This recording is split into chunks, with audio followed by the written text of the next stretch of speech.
Welcome to the Saturday Night Mashup. Welcome, welcome, welcome. As you can see, Jason and I are joined by a bunch of interesting guests. It will make for an interesting conversation. To my right, about the only liberal with common sense on the planet, Rob Ambrose. Rob Enders. How do you want to be called, Tahina? Truth seeker? The girl that swears a lot? What do you want? Which one you go? All of those definitely work. Because like the guys just make up nicknames on site for me. It's either Tiana or TJ or Tijuana or Chicken Little or the bitch, whatever works. I'm gonna pick Ladies Man 217 for next one. Oh boy, here we go. Transformer. And WireTap. And WireTap, what's going on? How's it going? What's going on? So let's do a quick round table just to introduce ourselves. Jason, if you want to start. So Jason Lavigne, host of the Lavigne Show. You guys are probably pretty familiar with me right now. I'm on the road, so I'm a little bit casual because I had a long day of work. Hey, Rob, nice to see you again because just had your interview a few hours ago. And I'm in Calgary. I'm not at the We Unify event, but I poached a lot of the people that were there so I can get some interviews done. Heading home tomorrow. Can't wait to get back to the family. But I have the worst boss in the world, which is me, because I drive myself pretty damn hard. 7 interviews in one day. So I'm glad to be here with some good people, and I don't have to do all the talking tonight. I love it. What do you Rob Enders. What's that, Rob? Hold on, it's not about you yet. Hold on, Jesus. Round table, brother. Holy shit, small talk. I just did one of those interviews with Jason Lavigne. I'm at or will be attending, have been attending the We Unify conference. And I was an MP for 18 and a half years in Ottawa with first the Reform Party, then the Canadian Alliance, and then the Conservative Party. Diana? Well, I'm Tiana, truth seeker, and I tend to piss off a lot of liberals and politicians online of all sorts, and I don't really care. I just say whatever I want, and yeah, that's pretty much who I am. I also expose the elites and their bullshit, and I find documents that no one else has. There you go. WireTap Media. Yeah. Well, my name's Jason. WireTap, just online degenerate, filthy media, that sort of stuff. So yeah, we'll leave it at that. And Rob Ambrose. Yeah, so I'm, of course, Rob Ambrose. I co-host the Political Orphans with Nico here. I am the common sense liberal. There are a few of us left out there. The anti-woke liberal, you could consider me. And I was told we could smoke and drink on this show. Is this correct? Is that? Oh, for sure. Yes. Well, you still can. Right? So I came prepared. I've got my bong here. All we ask is you take your dirty laundry from behind you, you fucking hobo. Well, in my defense, I'm moving literally as we speak. Like I'm moving like in 2 days. So to Alberta, where are you going? No, I wish. Halifax.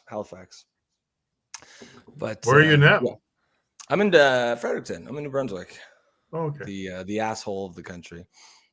There's literally. I don't know, man. There's nothing going on here, man. Can't be worse. Oh, I thought you were meant like it can't be worse than Quebec because pretty much all the assholes are here. At least that's where I'm at, right? So Nico Lagan, co-host of the Political Orphans. Yeah. I host a show with that fucking guy right there. Political commentator, jackass, professional jackass. We'll get started. Seems like everybody's pretty relaxed, so we'll get started. Simple question. We'll start with Rob. What's your opinion of what happened with Jimmy Kimmel? Do we go with Ambrose or Rob? Well, I don't care. The first one that starts talking. Anders, maybe. Anders? Mr. Anders. Mr. Anders. I'll call you Mr. Exactly. Mr. Anderson. Well, I feel that a lot of those late night talk show hosts have been leaning hard Democrat for a long time, and Fox News is the largest network in the United States because I think it taps into the broad base of the American electorate, the Midwest, the center of the country as opposed to the coasts. And I think that Kimmel and Colbert and some of those people, they appeal to the left coasts. That's what they do. And it doesn't surprise me that they're out of sync with mainstream America and they don't They don't honor somebody like Charlie Kirk. But the networks have to be concerned with what sells in Omaha, Nebraska, not just the west end of Hollywood. Big A. Yeah, great point. I think objectively, I think it was pretty weak sauce to sort of suspend someone for what he said. It was obviously not true, but it wasn't that egregious. I think bigger picture, though, I think liberals for the very first time are realizing that, oh shit, there's things they can't say now too. I think conservatives understood for quite a while now that they have to hide and cloak some of their opinions. The fact of the matter is the political left has had cultural dominance probably since Bill Clinton's election, I would say, of certainly America. And it kind of reminds me of a thing. I think a lot of people were surprised at how big this story was, the Charlie Kirk story. And for me, I know he's an important guy in this, but he's still a right-wing influencer, right? This has global cultural ramifications that's felt pretty out of proportion to the event itself. Certainly the fact that he was shot live on TV adds to it, no doubt. But even still, and I think the reason why it feels so big is I think when we look back in hindsight, that will be the moment. So you can point it to a week when the 30-year or 25-year reign of liberal cultural dominance came to an end. Now, I think you're probably going to see, and if you could really go back before that, there would been probably a 25 to 30-year conservative or right-wing dominance, cultural dominance that came about because of the excesses of the 60s and early 70s. So, if the trend holds true, probably another 25 years now of conservative dominance. But yeah, no, it's a pretty crazy story. And I know I went off topic because we're talking about Jimmy Kimmel. It's all connected, right? I don't think he should have been suspended for that. And I think if the right wants to cover itself in glory right now, they should be speaking up against people who are being kind of canceled or silenced for unpopular speech. Yeah. Oops, sorry. I thought I was after somebody else. I honestly think they ran out of money, and this was a great excuse to have Jimmy Kimmel fired. Sure. Honestly, that's what I think it is. Late night shows are pretty much shit. No one listens to them anymore. And he said some pretty outrageous things. He's overpaid. So is their staff. And so I think this was a great way to get him fired and also rile up the left. And I think that this will be the left's or the liberals 2020, which it was for us, where we were canceled, shut down, had all of our jobs taken. And I honestly think that we need to push even harder just to have them wake up. I know people are saying, oh, you're just fueling this left-right dynamic, whatever, but the woke left are so beyond help that they actually need something so traumatic to happen to them to shake them up so that maybe after this, when they wake up, we can actually unite and go after the globalists, which are the actual people who are against us. So I think Jimmy Kimmel is just being canceled because his show sucks and he ran out of money. After all, it's all about money. I mean, he's pretty much called for the death of the unvaccinated in 2021, and he didn't get fired for that. So I find it really highly unlikely that his insensitive comment about Charlie Kirk is what got him canceled. I think his show sucks, and the producers were just waiting for an opportunity to shut it down without having to do a payout. Wire? Yeah, well, I'm going to be honest with you guys. I don't even know what Jimmy Kimmel said because I don't really pay attention to Hollywood when our government's fucking our country into the ground. But what I can say from my perspective is I don't think anyone should get canceled. And the reason why I think that is because I think on the right and left, what you're seeing is the right's getting canceled. Now the left's getting canceled, and they're just marching us into this, the same line where eventually they're going to take away everything we can say, period. And, being a free speech absolutist, I think that free speech is important. And, but I do believe it was a PR stunt more than anything. That's what I would gather from it. So that's my thoughts. And yeah, I'll leave it at that. Nico? Well, first I'm going to say, Diana, there's nothing like complaining about late night shows while being on a late night show. I just wanted to point out the irony here. I just thought I'd start with this. And the whole Jimmy Kimmel, Rob and I have spoken about this for a while this week, and I don't think he said anything that bad, frankly. I don't think it was. I've said a lot worse than he said to get canceled, but it's interesting that they're finally tasting their own medicine, because at the end of the day, the woke is who started cancel culture. It didn't exist until they made it a thing. And what's ironic about him complaining about losing his job is when Roseanne got canceled for saying stuff off camera, he was okay with her. He kind of made fun of her for losing her job, saying, you know what, that's not free speech. It's just consequences to your word. And I agree. Like, I'm, as WireTap said, I'm 100% an absolutist in free speech. I don't think the government should censor him. But having Disney, the wokest company in the US, fire a woke late night show host is just ironic to me. It's funny as hell.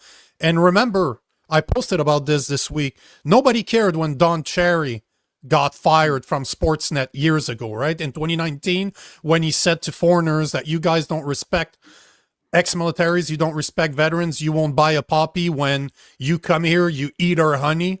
He got fired for this. 2019. He was a visionary to call those people. Oof, those are his words. To call those people. To call.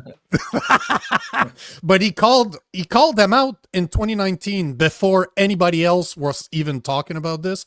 Nobody cared. Nobody cared when Don Cherry actually got fired. No, not only did they care, they actually asked for him to be fired. And perfect example right now, Sean Feucht in Canada shows up here to speak about Jesus Christ, to sing about Christianity, gets all of his permits pulled outside of Alberta. But yet, that's okay. But they're going to lose their shit on Kneecap, that dumbass group out of Ireland that comes here and they're banned. But we have to set the line here. This is not acceptable.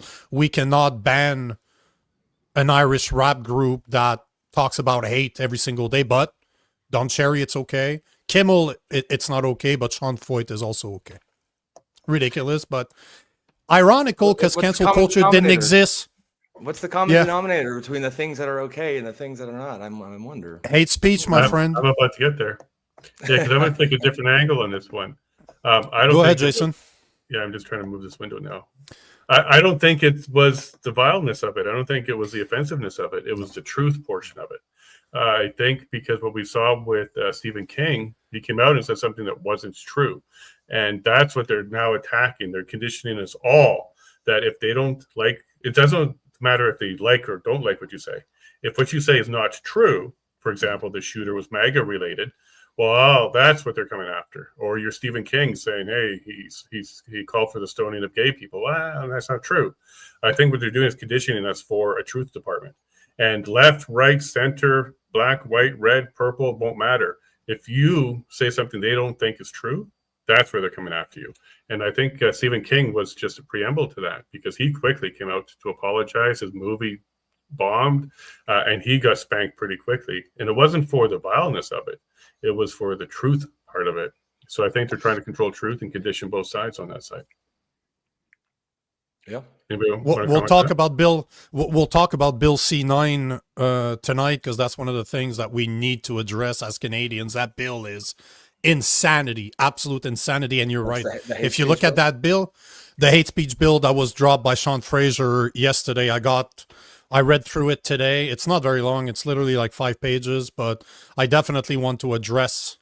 I want to address it. I want to show you guys some screenshots of it if you haven't read it, because we're literally looking at life in prison, up to life in prison for a hate speech, hate crime, whatever you want to call it. They want to change the criminal code so that people like us can go to jail for a lifetime for words, for hurting people's feelings. That's a reality. So what Jason's saying is bang on. That's exactly what is going on. And you know, Jason, you say that all the time. It's not left versus right. It's top versus bottom.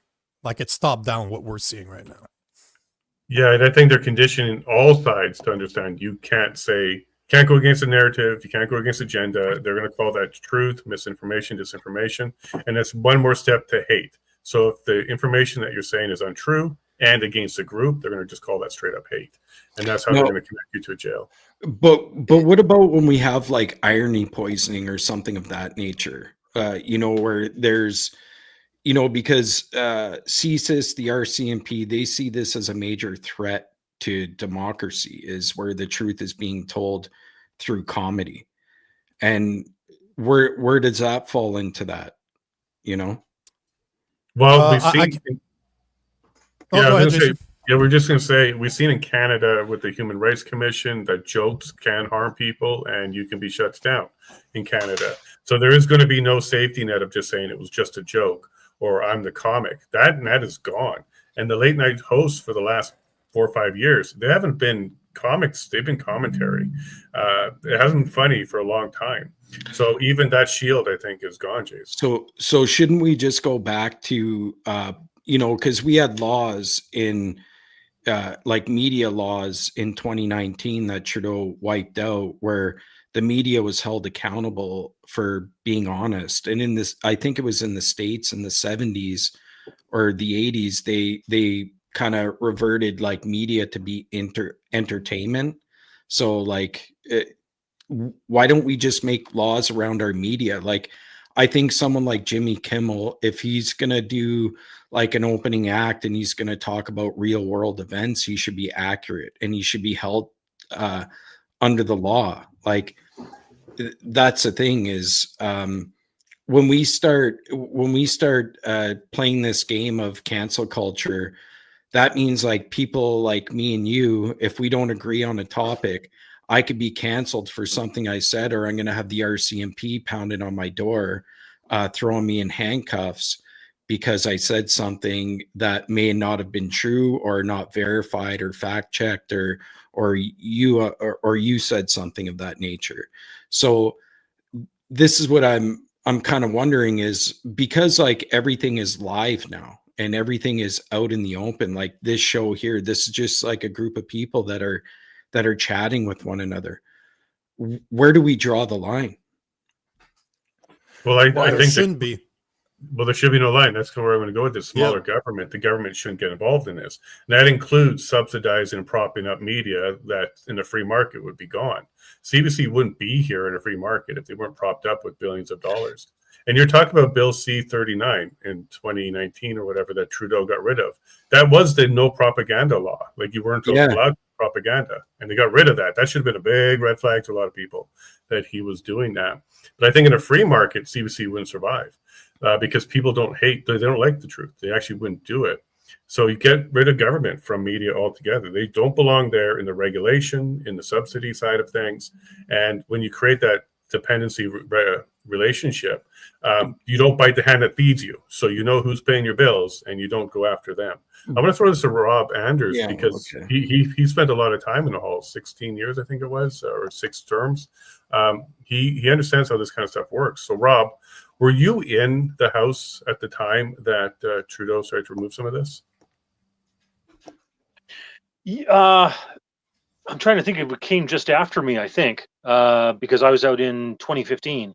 And I think he obviously, I was with Harper and then Trudeau came afterwards. But, just to speak to the media in Ottawa, anytime you would look up at the National Press Gallery, I'm going to say that there were 3 rows, each of about 12 seats. So let's say 36 in total. The only time it was ever filled out was like on Wednesday question period because it was the middle of the week. But if you looked up at that crew, there were only a couple of them that you might consider conservative. Almost everybody up there was Liberal NDP, to be honest. We had Katie O'Malley, who was a fiscal conservative, though she, was a lesbian. So she wasn't a social conservative. We had Andrew Coyne, who it certainly considers himself a conservative. His sister was the one who sought out Pierre Elliott Trudeau at a Liberal convention to have his love child. So but there were hardly any real conservatives there. So it was a very stilted kind of take on the news. There was no real fair shake per se. I think the only outlets that I would consider is some of the independent media, like, Rebel News and, some of these others. But in Ottawa, there was really nothing for conservative media whatsoever. And is that why was they 10 didn't years speak ago. up? And that was 10 years ago, right? Imagine That now. Yeah, it's worse. Damn. It's worse now because of government funding, the government Yeah. tit. Yeah. That these people are. I mean, there was something that Dr. Charles Hoff said today at the conference, which was, he who pays the piper calls the tune. Mhm. And Mhm. when you've got the government that's handing out these subsidies to the media, well, of course they're going to be cognizant of that and be careful not to criticize the government the hand that feeds them. We really, we don't have freedom of the press in Canada anymore. We don't even really have freedom of speech. I can think of somebody who you all would know as a significant media person, who literally has jumped jobs and is transitioning out of media because this person, who is a decades-long journalist, realizes that this law will be used to come after him and others, and so he doesn't want to spend the whatever years he has remaining of his career fighting lawsuits or fines or jail time. Wow. You're talking about this new bill? Are you talking about the bill that dropped Yeah, yesterday? Is that's that what you're correct. talking about? Is it That's correct. Yeah. C-39, is it? Is that what it is? No, it's a Bill C9. It's called, Okay. I got the actual term. It's called the Combating Hate Crime Act This is is the the one that name, just but dropped. the one that dropped yesterday that they had, Sean Fraser had a 30-minute press conference speaking about it. He literally took questions from journalists without journalists having the actual bill in hand. They even complained. They're like, how can we ask you questions Well, when they'll you have to didn't even... pass it to have it in Yeah, hand, of course. yeah, we don't even have... We'll have to No, pass but it to read it. they tabled it, but they didn't give a copy. It was tabled behind closed doors. They didn't get access to it, and they're like, "How can we ask you questions?" And after 30 minutes, Sean Fraser's like, "Oh, I gotta go. It's my anniversary tonight, and I don't want to miss my flight." And I'm not even kidding. He Well, literally cut a press conference about taking our speech away because he had to go back home, not to miss yes, his because- anniversary dinner with his husband. I mean, his wife. because his personal holidays are more important than the government's or the country's business, of course. I feel like this whole idea of hate speech is a very, very slippery slope. Not only should it not really exist because there's only criminal speech and not criminal speech. Incitement to violence is actually illegal. Those things are already illegal. We don't need more laws. The problem becomes, it's one of those tricky things, right? Where in theory, it sounds great. Like, yeah, so you love hate speech. So you hate people. If you ever raise an objection, right? No, so you hate speech, or you love hate speech. No, it's not that. I just have a sense of history, and I know that pretty soon it's really going to be, hate speech is going to morph into speech the government doesn't like, or speech someone powerful doesn't like, whether that's a corporation or the government.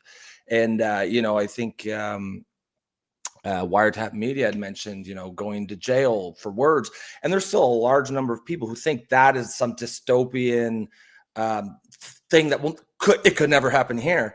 And it's like, motherfucker, look over across the pond. Like, we all see these videos of 7-year-old pensioners getting a knock on the door by 4 cops at 3 a.m. in the morning.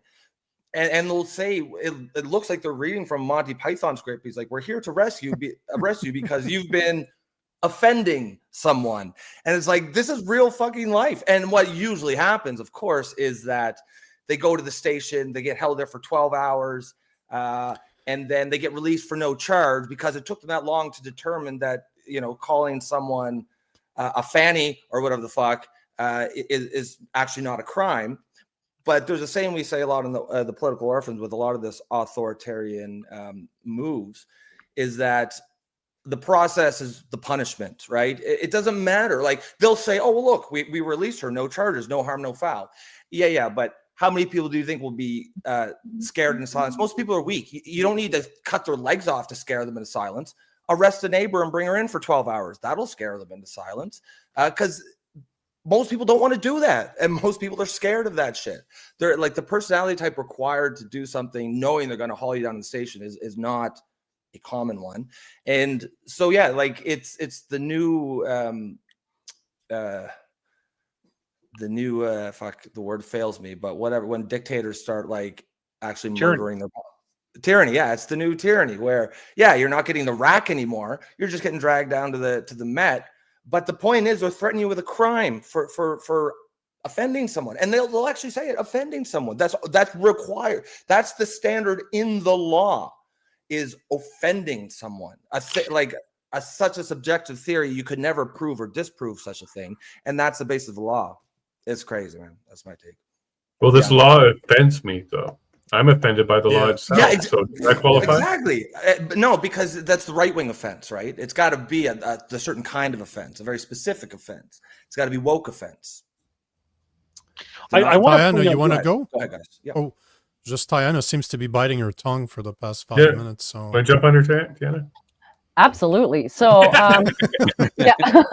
Before this becomes illegal, I want Sean Fraser to know that he's a pussy ass little bitch and probably has a cuck chair where he watches a real man fuck his wife for his anniversary because his penis probably doesn't work, because he probably doesn't have one, because he's a ballless little bitch.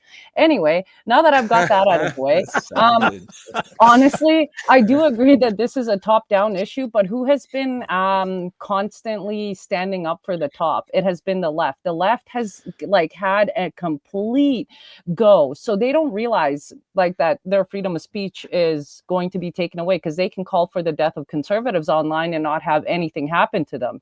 So in order for all of us to wake up and realize where we're headed, we're not just battling the top, we're battling their useful idiots who they have allowed now as degenerates, given them a platform. And when you give a degenerate a platform, that's the only validation they get out of life, is being propped up by media and the governments. And they did that on purpose to psychologically train people that if you want to have free speech, you will have to hate the conservative side of your country or those that see.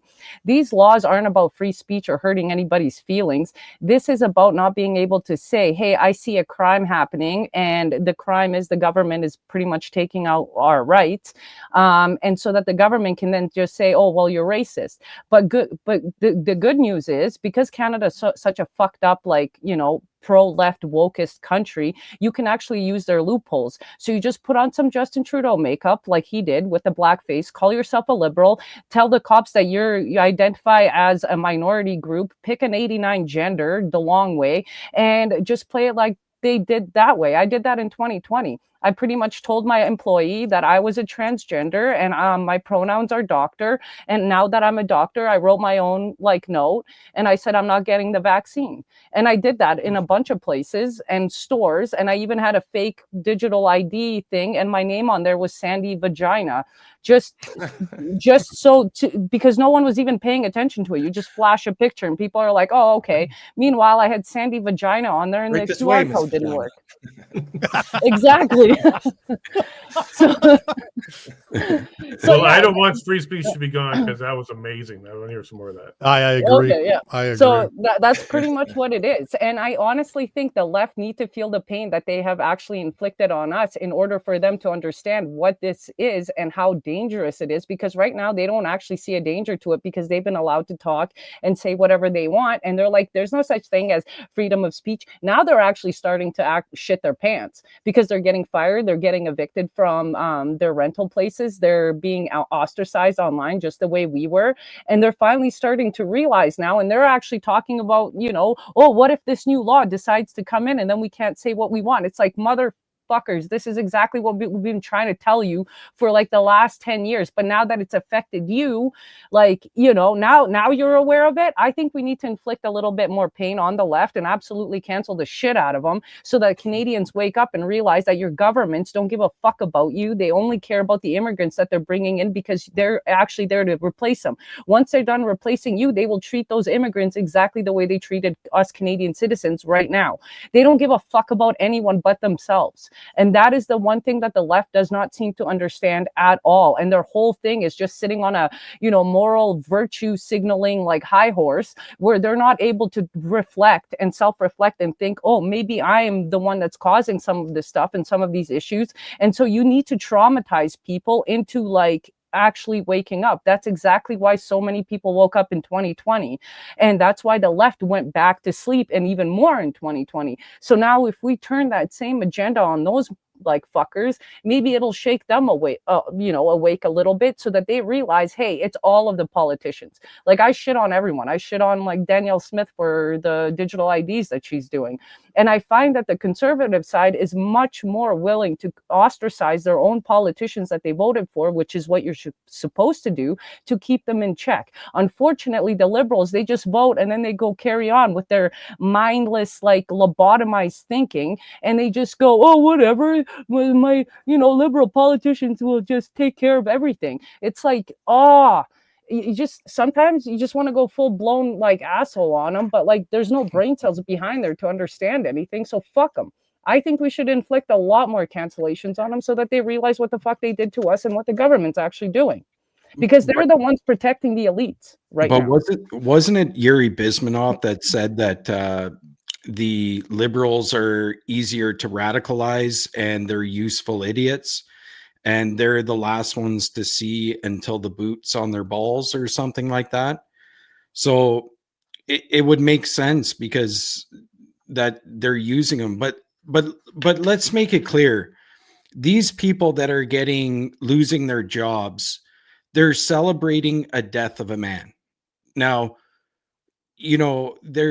it's not like this was some General Mao or Stalin or somebody of that nature. This was just a guy challenging people with thought. Conservatives were canceled for questioning like politics, for questioning, using critical thought. There's a big difference between the cancellation, at least in my opinion. That's the way I see it. I still think we're on a slippery slope, but at the same time, they do have to feel pain. But I think we're going to feel a lot more pain on our side before they start to see what's really happening, unfortunately. And I want to just let you all remind you something about the law and the way the law works on the criminal side of things.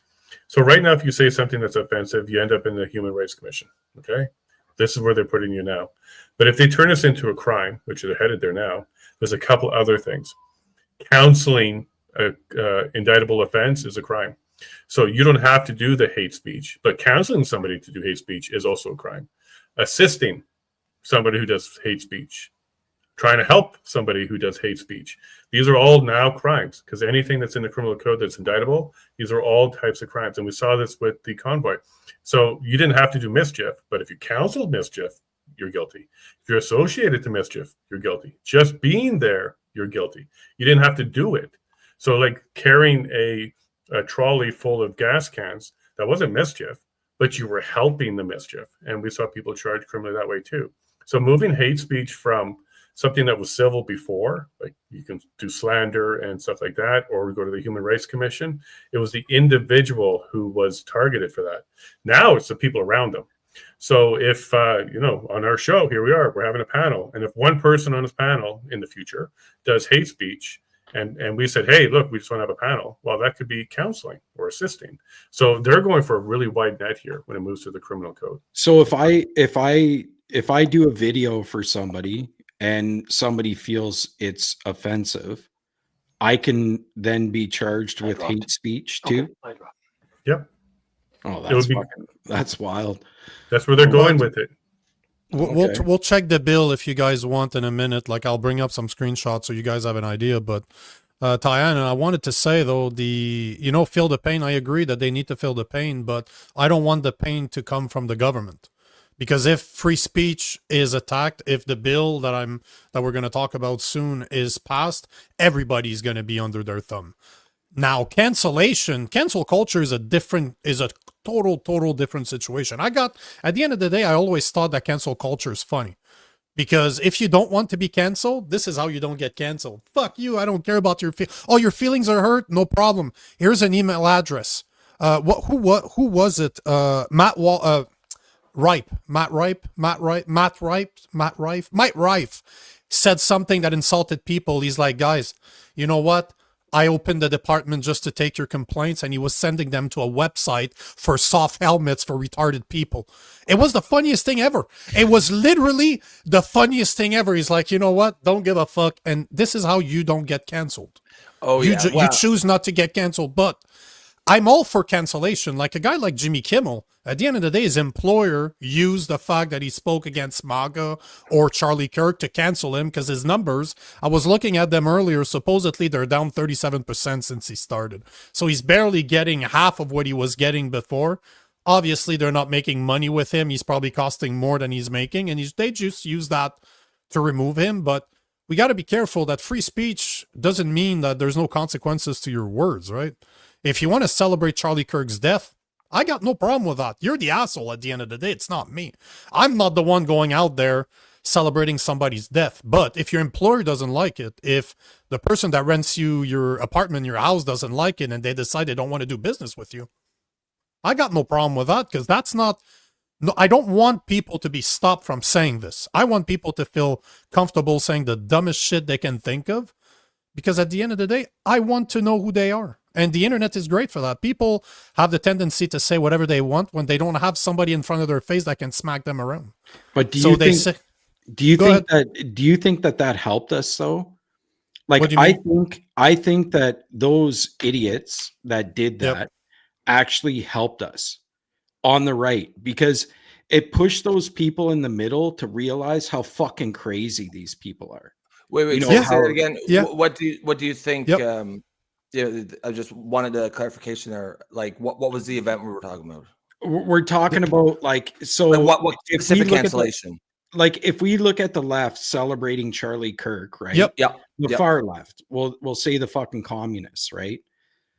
If they celebrate Charlie Kirk, I think that helped us, because it moves those people that are in the middle who like don't want to be called a racist and don't want to be called this, but you know, they do share some values on the right. It's going to move them over, because they're not going to be want to be associated with these fucking lunatics that are chopping their dicks off and running around and screaming in people's faces and blowing whistles and asking to, you know, slaughter people in the streets. You know what I mean? Yeah. It's segregating the left, the guys like Rob from the woke left. Like we talked about this so much over the past week. It seems that I thought it would further divide the right from the left, but what happened, because the right, what did the right do? They started holding hands and singing and praying for Charlie Kirk. There was no violence. There was no retaliation per se coming from guys like me. We did what Charlie Kirk would have wanted us to do and just handled it. But it's guys like Rob now that are looking at the woke left and they're like, what the fuck are you talking about? It's okay to shoot somebody for stating their opinion. It's insane. We can't be related to you. Like, what's happening? So it's really it's creating a gap between the woke left and the left that did not exist before. And it's coming here to Canada, because last time I checked, it was something insane, like 600 to 1,000 people lost their jobs for celebrating Charlie Kirk's death online. And I think that's hilarious. I seen some of the videos. People are crying for losing their jobs. I'm like, fucking Ron, you are a fucking moron, and for the first time in your life you're getting called for it, and it's fine. I've always had to be careful about what I said. I've been banned so many times off social media just because I said things that were actually true. But Meta didn't like it. But that was against free speech, right?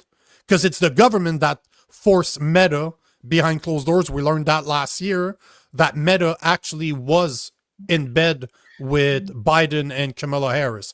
But what we're seeing now, people losing their job, is not anything with free speech. That's just, you're a moron, you've exposed yourself because you have free speech, but your words have consequences. And that's not cancel culture either. Like, what was happening to the right was, like, you guys have all experienced having your account shut down, having to start new, being blacked out. Like, that is cancel culture. What happened to them, their employers don't want that representing their company. Sure.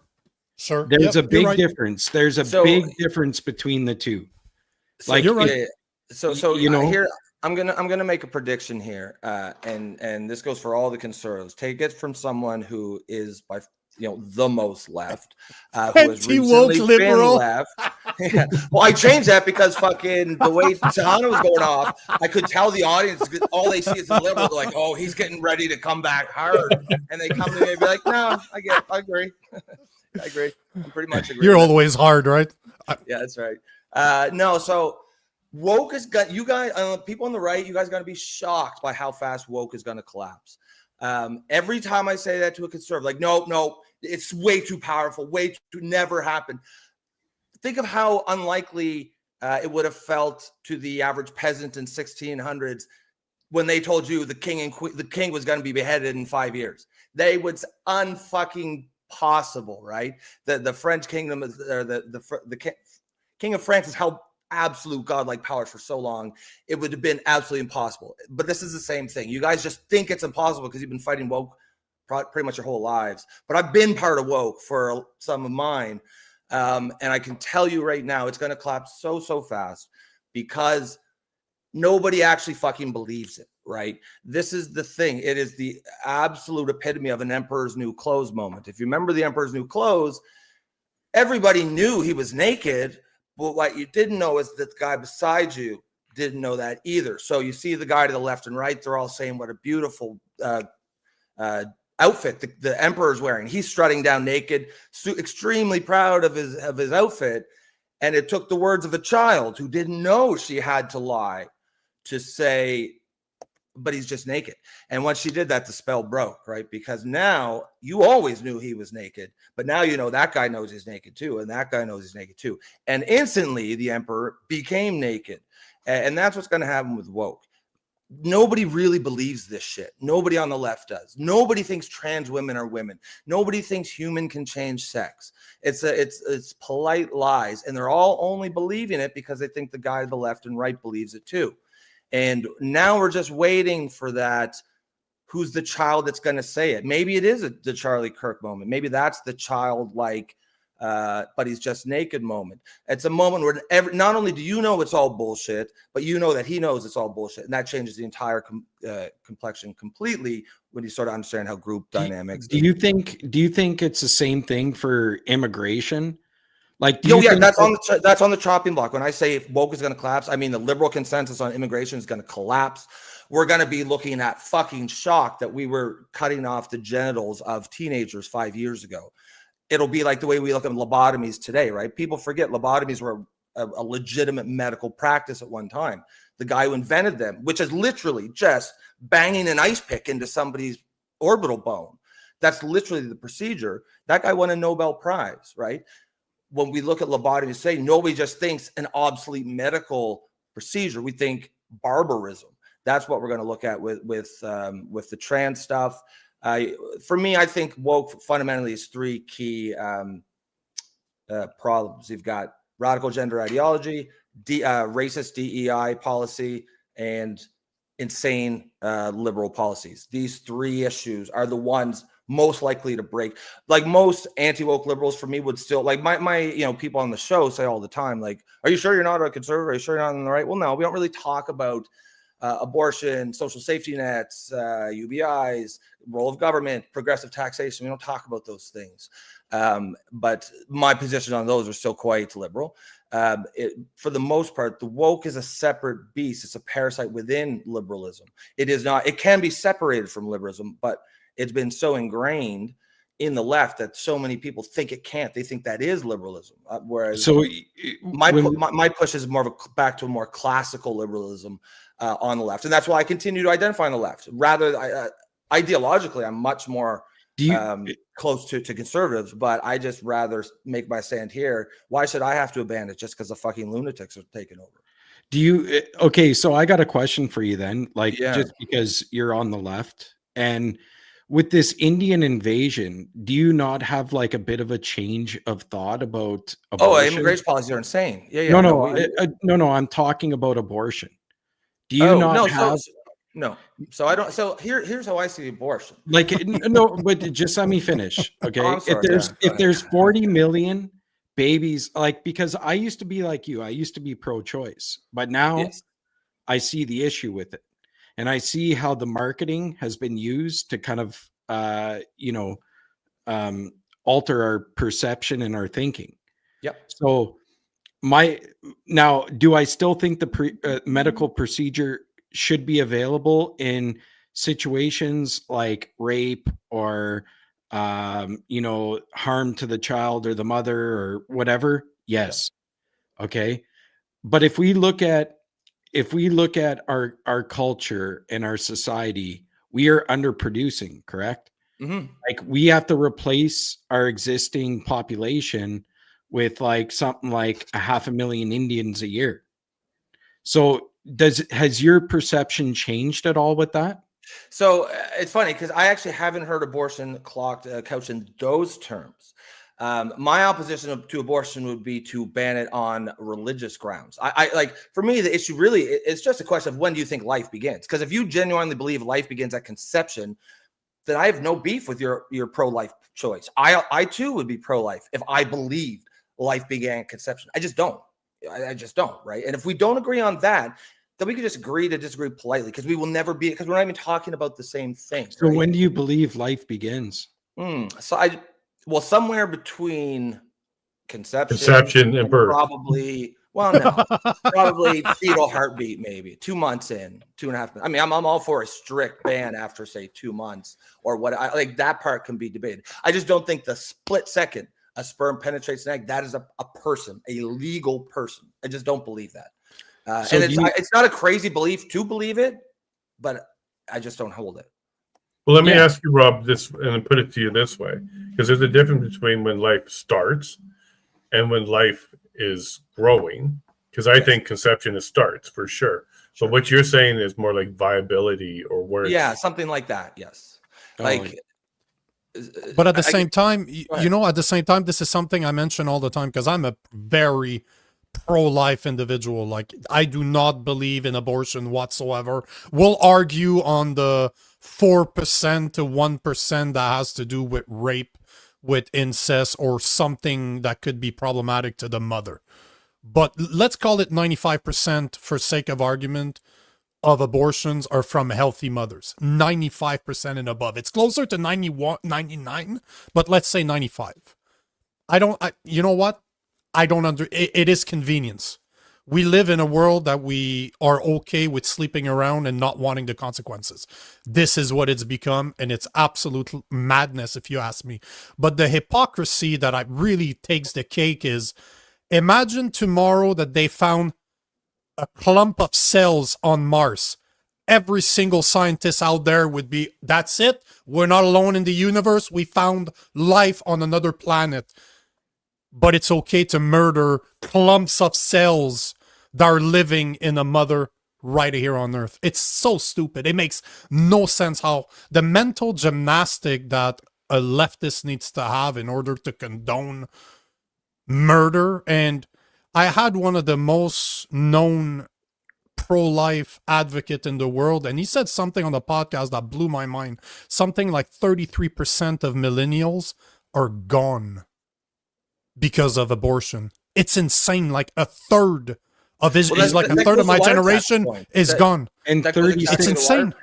Can I just want to answer WireTap's question, because you might be surprised. Like I said, if the grounds for banning are religious based or like life begins at conception based, I don't agree, because I just don't believe that's true. But if you want to make a completely separate argument that in terms of productivity for economic reasons, the sort of having kids is of such benefit to society that it's worth overriding the current right of the mother to abort it, I'm actually quite open to that argument. Yeah, doesn't it make sense? Like, if we've been marketed to for the last it's not a moral, four decades, 5 decades, that, and you have to ask yourself, why are you being marketed that, right? Why are they telling you eugenics? More, what I mean? Yeah, and yeah. If you look, I think he made a point that 33% of millennials are gone. Did you know that in the last decade, 36% of our population growth came from immigration? So that replaced it. It replaced it. So this replacement theory, yeah. like the United Nations replacement agenda, it's true. Well, I mean, It's not a theory. I've never it's not a actually heard theory. this. It's I've true. never heard this argument It's a attached to fact, abortion. I've never heard this argument attached to abortion, what you're saying. But just my initial thoughts are, yeah, I mean, I could definitely get behind that. My position on abortion, the traditional debate has not of any love for abortion. I think it's a pretty ugly procedure, and the people who celebrate it and act like it's no big deal are disgusting. But you know, I'm not a protect abortion at all costs. It's just if the balance of rights is a woman's right to sort of choose the sex of her baby versus a clump of cells, and understand, I don't believe, like, if a guy in a lab fertilizes that and then squashes it with his finger, I don't think that's murder, right? I just don't. I can't get my mind there.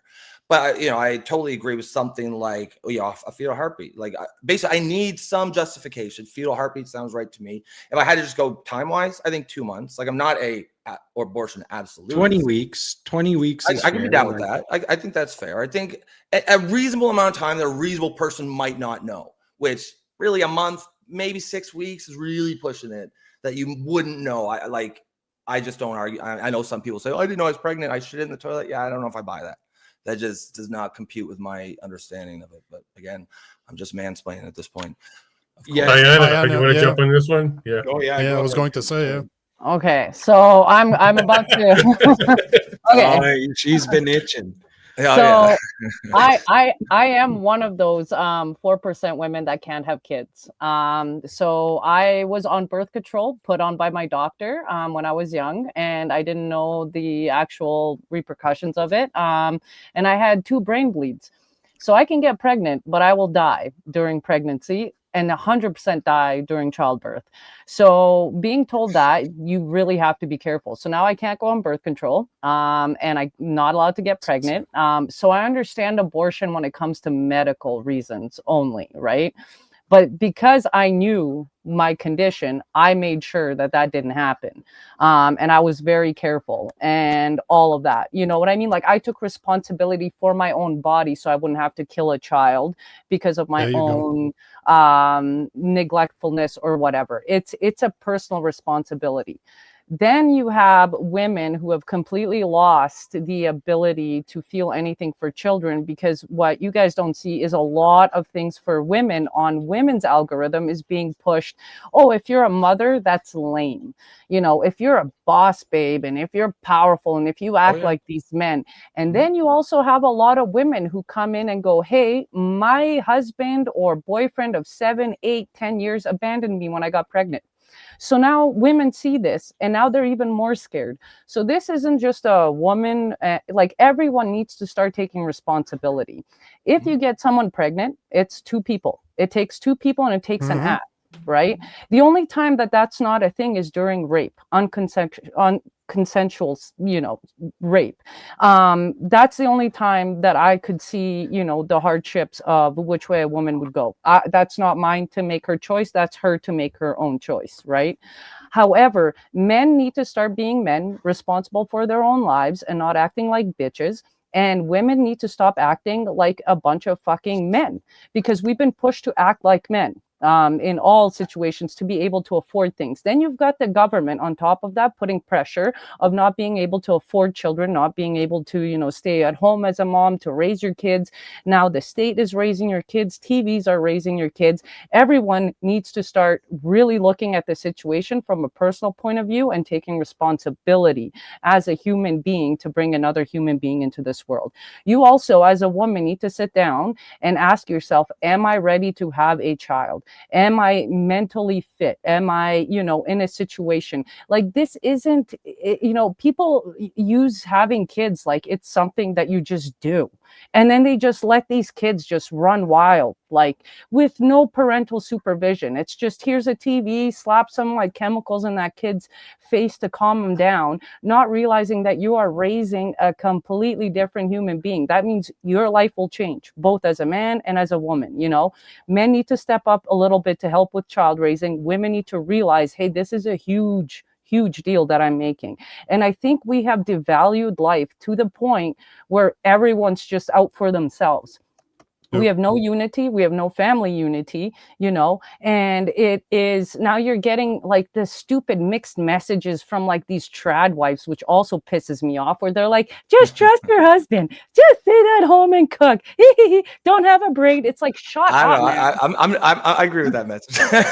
Well, no, it's good. there is a very fine balance, like, you know, and it's just it's true though, and I think we all need to start evaluating, hey, this is life that we're dealing with. This isn't just something that you have so you can get likes on Facebook or, you know, fit in with your friend group. This is a private decision between a man and a woman, and it needs to be taken seriously, but we have devalued life so far that it's absolutely a huge mess. And I think that this is a very, very complicated subject where a lot of people need to sit down and look within in order to solve this issue. And this is why we're having birth rate issues in the West, and everyone's blaming, you know, feminism on one end. Yes, that is true. Absolutely. Like, I'm a woman, I work in a male dominated field. They're not toxic. They're just kind of annoying and stupid. You know what I mean? Like, I work with them all the time and I roast them. They roast me. Like, that's just how men talk, you know, but women are like, that's toxic. It's like, no, it's not. That's just how that's just man. It's one of those, it's almost sort of like an Emperor's New Clothes thing where they don't actually think it's toxic. If they actually sat down and thought about it, they realize it wasn't, but that person said it's toxic and that person said it's toxic. And so it must be toxic, right? Exactly. It's annoying. Yes. You know, I'm married. I have a husband. I love him. I cook for him. I clean for him. Do I want to karate chop him in the neck sometimes when he pisses me off? Yeah, absolutely. You know what I mean? Because that's normal. Do I do it? No. Do I tell him I want to do it? Yeah. And then I just walk away, calm down, you know, and then I'll make him a really bad sandwich. Right? Right. So if he pisses me off, he's gonna get like lunch with like the cheese that's like really bad and the plastic in it. Because why? Because fuck it, I just want to piss him off for that day. But the thing is, I don't want him to go hungry. I still love him. I'll still make him food, but it's gonna just taste like he won't like it though. He won't like it at all. You're vicious. You'll eat what you're given. Hey, he still gets fed though. Let me propose a couple of solutions. Because I've thought about this. This is something I talk about all the time because a lot of my audience is American. And WireTap, unfortunately, this is not even a conservative discussion in Canada because we don't have real conservatives here. We just have liberals in blue. Abortion is not even a question that Pierre Poilievre has the balls to touch. He will not address that at all. But hold on. Balls to touch immigration either, though. No, like he doesn't even have the balls to touch his own balls. So, but first and foremost, Diana, thanks for speaking the truth, because the part about rape, the part about where it's a medical problem, like that's why I always start by, let's call it, it's 1%, it's closer to 1%, but I've seen studies up to 5%. I always start with that. I don't touch that one. I will not debate that one. I'll let it go because I have no say in that. That being said, good for you for responsibility, because this is what it comes down to. Women and men. It's just, I cannot have an abortion. Obviously, I don't get to choose, but it's an accountability thing. We want to have sex, but we don't want to deal with the consequences of having sex. That's what it comes down to. And that's 95% of the cases. So it's not once every blue moon. It's literally 95% of the case. But there are solutions. To go back to what WireTap was saying, I've thought of 2 solutions over the years. First and foremost, adoption procedures needs to change. Like right now, if you look at adoptions in North America, there are more parents looking to adopt that there are kids ready for adoption, but it is so complicated to adopt that most adopt from a different country. Like I got a couple friends of mine. He's a black dude, she's a white girl. It was such a nightmare for them to adopt. They had to find a mixed baby because the baby needed to look like his parents. And my friend is purple. He ain't black. He fucking dark. Like he dark. So to find a kid that matched him, not the easiest thing to do. But not only that, but once they did find one, the mother, if I remember correctly, the time frame was 1 year. The mother still had 1 year to change her mind. So at any given day within that year last, they could come back, take the child away from them. Yeah, it's insane. So the adoption procedures need to change. And if you look at the US and even Canada, you know, you can go to an abortion clinic and it's not even a discussion. they don't even approach that subject anymore. They won't even inform the mother or the woman that's pregnant that she has other options. So not only do we need to fix the policies that we have for how hard it is to adopt, we also need to speak about it to women that are pregnant, to say there are options out there outside of murdering the unborn, because studies are coming out to show that up to 5-6 years PTSD are most of the women that had abortion. Like, sure, you see the crazies online that are almost counting how many they've had as a badge of honor, but the grand majority of those women don't feel good about that option. They just do it. It's just totally acceptable, but they don't know that they have other options. So we need to fix our abortion issues to make it easier for good parents to get access to children. And maybe that's a discussion that we need to have with women that want to get aborted, that want to have the child, the unborn aborted. Second solution for you, and then I'll let you go, WireTap, is make it easy for parents to have children. Maybe it's, we talked about this on the show, Rob. Maybe we give tax break to people that want to have children. Maybe their mortgage rate is lower. There's a bunch of incentive. I don't want to give free money away, but how about we tax less? Right now, Canadians are taxed 43% of their income. 43% of their income. I did the calculation myself. Those numbers are not out there. You're looking between 6.1% to 4.7%, depending where you live, is what people are left from their income after taxes, rent, food, and clothes. It's absolutely insane. And if you put in cell phones, if you put in cable bill, like internet bill, daycare, and just having a child go to high school, it's somewhere between 91% to 103% of the salary, depending where you live. So some Canadians can literally not pay their bills. They're living on the credit card. So maybe that's what we need to do. We need to make it easier for people to have children, incentive-wise. Don't give them money, but tax them a lot less.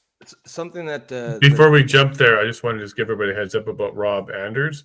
He's having tech difficulties. He did say he was available for the first hour. He's been trying for a while to reconnect. Something's going on. It's actually asking him for credit card information, which is really weird. I don't know what's going on his side, but maybe he wasn't allowed to speak any further. But he was available for the first hour. He did have some plans. He might try again, but it was asking for credit card info. He didn't quit because of the swearing? He was like, those guys are fucking crazy. I'm out. No. I'm fucking out. I don't know who the fuck that woman is, but we're out. I'm out. Honey, shut the door. I literally thought it was me. No, trust me when I tell you this. He's worse than all of you guys. He has a lot of things that he could share. Blew me away today. You'll see the episode coming out. I dare say. He touched on it there a little bit, and Tiana, she laughed at some of his comments about the love child. This guy, he's got some good stuff. He didn't leave because he was offended. No, he's having connection problems. Sorry about that, Rob. Go ahead. I just want to say something right quick, and then we'll throw it to WireTap there. No, go ahead. But like another thing that might some people, like I certainly don't think most people who also believe that abortion should be allowed would hold opinions on mine, such as I don't think it's a good thing, right? Like I think it should be like I said, I don't believe that a perfectly fertilized egg, like an instantly fertilized egg, is a person legally. But that said, I think abortion is a harmful practice and it's destructive to society. I don't think it's murder, but it doesn't mean I think it's any type of good. I think government would have a strong role in doing everything it can to promote any abortion option but abortion. And I think there should be probably a social taboo on it, because I mean, sometimes accidents happen, but like that's the whole point of correction measures, is that you're more careful so actions don't happen later, right? But yeah, there's certainly a trend. Most people who are also pro-abortion also think it's a lovely thing and something that's great and should be celebrated, and those people are fucking sick. It's a destructive practice. I think Nico had mentioned PTSD rates. I suspect they're probably a lot higher. It's just there's a taboo against talking about that on the left, right? There's a lot of women, I'm sure, who know they can't talk about their experience, just being a spiritually shattering one. And I don't even mean that spiritually like religious spiritual. I just mean the human spirit that would just shatter your soul, as well as religious, if you also hold religious beliefs, of course. But yeah, I would like to see a move more towards understanding that abortion is a destructive force. And again, I keep coming back to this argument from WireTap. Is this something that's picking up steam? Is this a thing people are talking about? No, I'm curious. I was curious. And I think it should be a real argument, like in the culture wars or wherever. Well, I could be very convinced of this. It's a big part of the culture war. If we look at our immigration issues, it ties to that. If we look at every issue we're dealing with, they're all interconnected in some sort of way. And if like immigration, I believe immigration is, broadly speaking, when it's right policy, it's a good thing, but it should be used liberally, or bad pun. It should be used like this, like this. You should already be. Yeah, it should definitely not be applied liberally. Hold on, I'm just gonna mute his microphone. We need to stop this. This is ridiculous. Oh, I didn't even. You didn't mute it. Hold on. That's it. Society should be filling its own needs internally. Make the main needs. Like if you're bringing in immigrants for your needs, that's a bad thing. You should be already set at the things you need in your country, so that you can just pick and choose the cream of the crop from the rest of the world and sprinkle the best in. Like, to me, that's a correct immigration policy, not filling actual fucking holes in your society because something's gone horribly wrong. Well, sorry, go ahead. It's completely eroding our culture, right? Like, I don't know about you guys, but Christmas does not feel the same to me in Southern Ontario. And I'm not religious. If we look at how this is all interconnected, and I do want to touch on something Truth Seeker was saying about the marketing aspect. If we look back, I think we're all like in our 40s or maybe early 40s.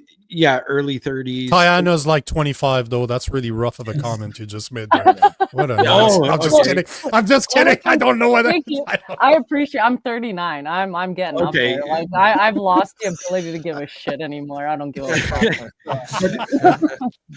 but we know that our parents, what was marketed to them as children is like, our dads had tools that would have like toys that would burn the fucking house down, right? They had like hammers, nails. Remember lawn darts? Yeah, all those types of and you look at our moms, they had like homemaker kits. And so that marketing and from a young age was instilled to them, and that's why they had big families, right? And if we look at what's being marketed now, it's actually the stuff that's being marketed to us is destroying our culture. It's destroying our country. And it's all interconnected, in my opinion. I agree with that completely. I believe mass immigration has been a massive failure.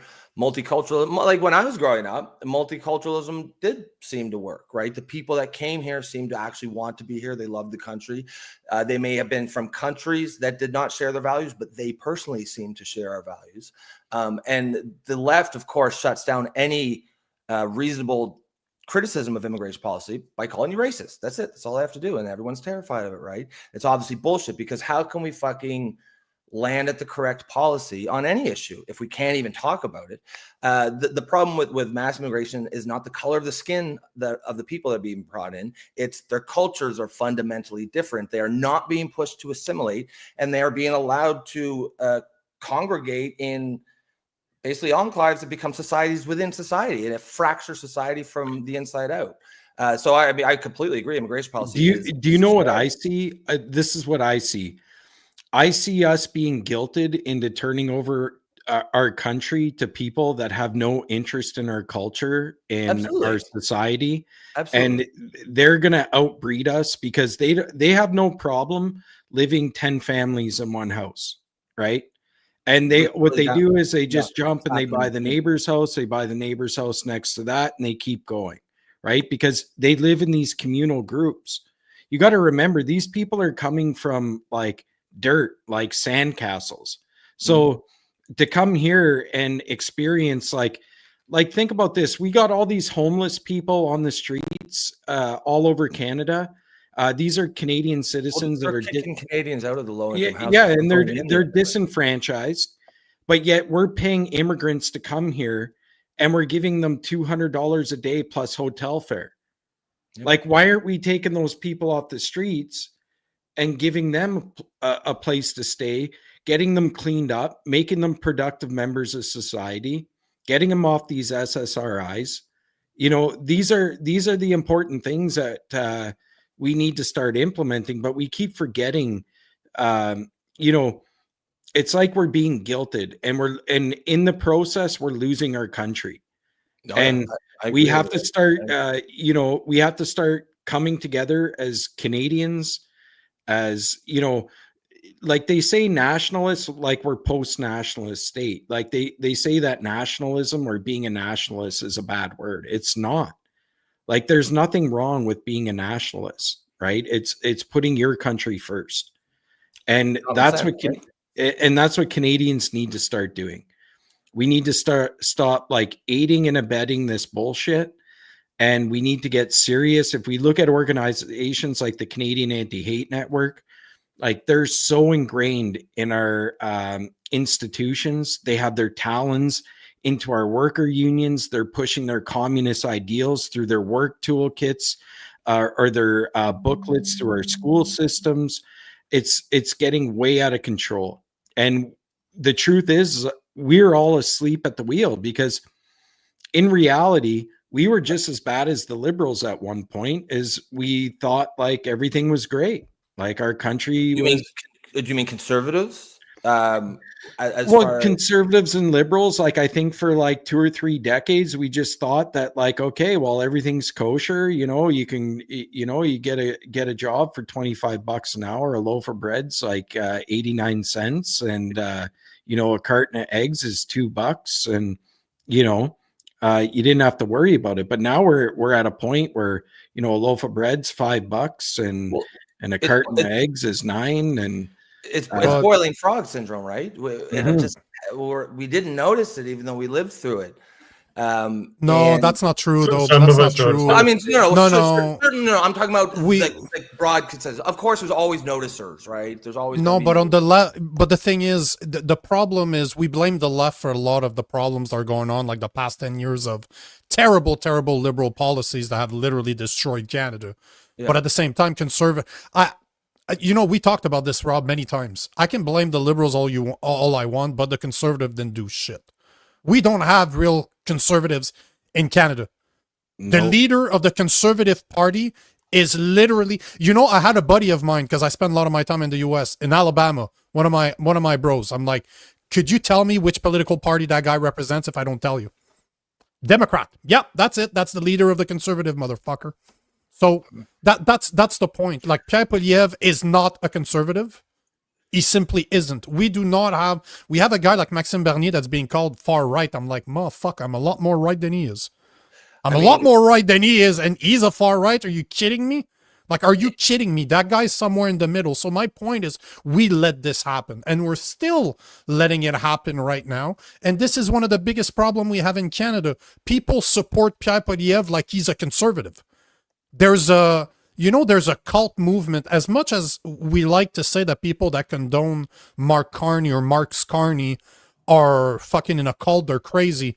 The same cult is happening on the other side of the fence with Pierre Poilievre. People are following that guy like, he's my hero, he's going to change my life. Motherfucker's been there for 20 years, hasn't done shit. He takes advantage of situation to prop himself up, but he's never been at the forefront of anything. Would you follow that guy to war? I surely wouldn't. That guy doesn't stand for anything unless it's been PR'd approved and everything's good and his people have told him, oh, you know what? If you say this, most people will like it. But we let that happen. We let a guy like Pierre Poilievre get elected as the leader of the Conservative Party when he's not even a conservative. So we have a massive amount of responsibility to take on the right for letting this shit happen. Nico, Go ahead. Sorry. No.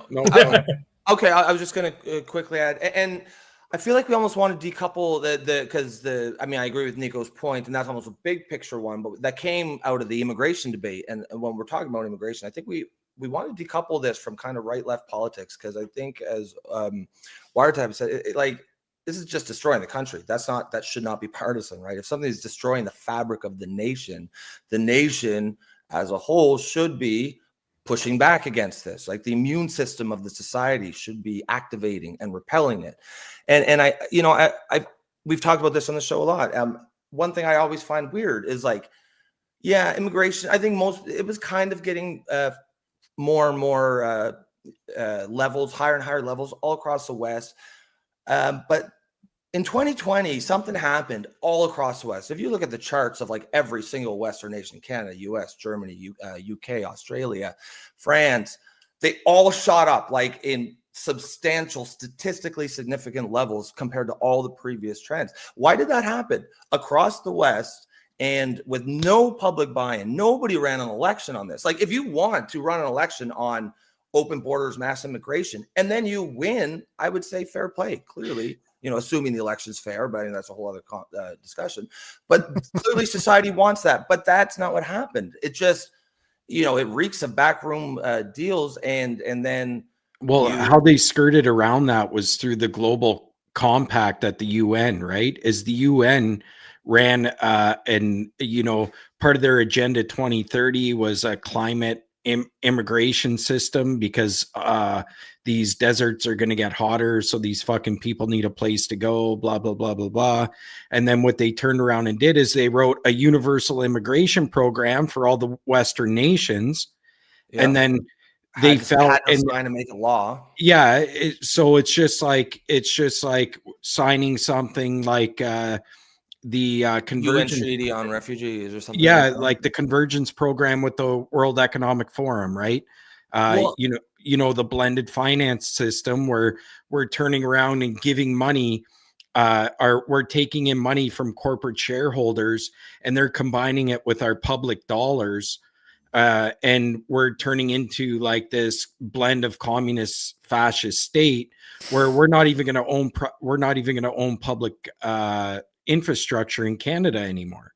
Well, so, sorry, go ahead. I was just gonna say it's crazy how you always see this like when people criticize like refugees or the number of immigrants, you know, there'll be some fucking egghead who's like, oh well, you see, it's because we signed Treaty 489P7 that we can't do it. It's illegal. Why don't you just rip up the fucking treaty? Like, why is that so? It's like that's not even a possibility to these people. Like that fucking piece of paper means we have to watch society be fucking ripped apart from the seams. I don't understand that argument. And the reason my whole point, that I'm almost done here, and I'll throw it to back to WireTap or Nico, whoever wanted to go.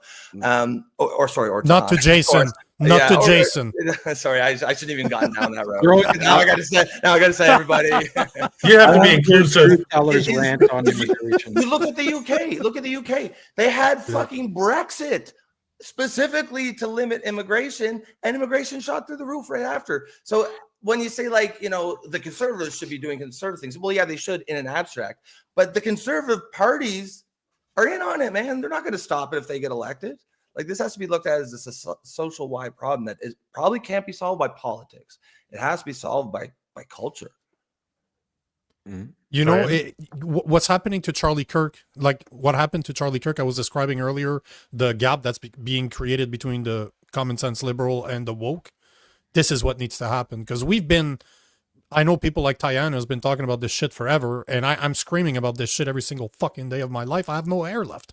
And the left will not listen to me because I'm not one of them. I'm trying to play the common sense advocate to go find common ground, but I'm far right as per what they're concerned. There's a lot of this shit that they do I don't agree with, but it doesn't impact my life, so you know what? Okay. But it's going to take guys like Rob to say, this needs to stop, guys. Like, this is not about liberal or conservatism anymore. It's about fucking common sense at this point. We cannot take in this many immigrants every year and live in a welfare state. How many times have we said this? It wouldn't matter. Too many bodies. No, open borders and welfare states do not go together. Now, if you look at all our services, all our social services are destroyed now. Am I saying that immigrants destroyed our social services? No, but they broke the camel's back. They completely destroyed it, and now we keep giving it away. Like, no problem, you show up, you'll be taken care of. Never participated, never put any money into it. So this is just ludicrous, but it's going to take people like you, Rob, to say, guys, wake the fuck up. Because I can scream about this shit every day, but the left is not going to listen to me unless they get penalized, like Diana was talking about earlier. They need to feel the heat. And right now, they're not feeling it yet, because if you look at the vast majority of liberal voters, they're 65 and above.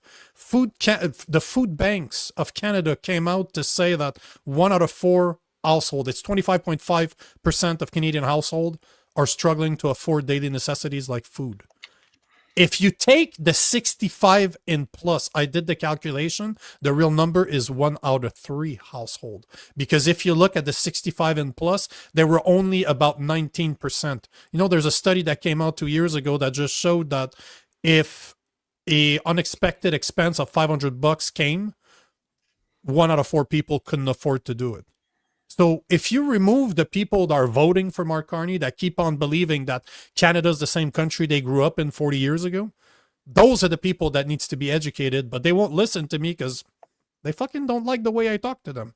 So I don't know what it's going to take for them to wake up, but they are the vast majority of the idiots. And I'm sorry, I shouldn't be calling them. They're not idiots, but they're very naive to believe that Canada is still the same Canada. Do you remember when you came to Montreal, idiots, when we they're went to just record? retards. When we went to record in Montreal, do you remember what the Walmart looked like? Do you remember this? Yeah, yeah. This was not like that 5 years ago. When Yeah. COVID happened and I lost everything, I lost my career over it, I moved to the fucking woods. I left for 2.5 years. I left the city and I lived in the fucking woods like a hermit. And then my wife and I left and we did 30 states in the US. So over the past 5 years, I haven't been in real society, if you will, not at least Canadian. When Jason came to Montreal a couple of months ago so we can record in a studio, we go to the Walmart and literally we were about the only 2 white guys there. All the women we saw were wearing the full suit and with the eyes. That's it. This was Montreal. This was not like that 5 years ago. So what you're saying that our borders was, or mass immigration has happened over, like what the fuck happened over the past 5 years? It's insane because the culture is not the same. I wouldn't have noticed if they assimilated to the culture. I wouldn't have known the difference.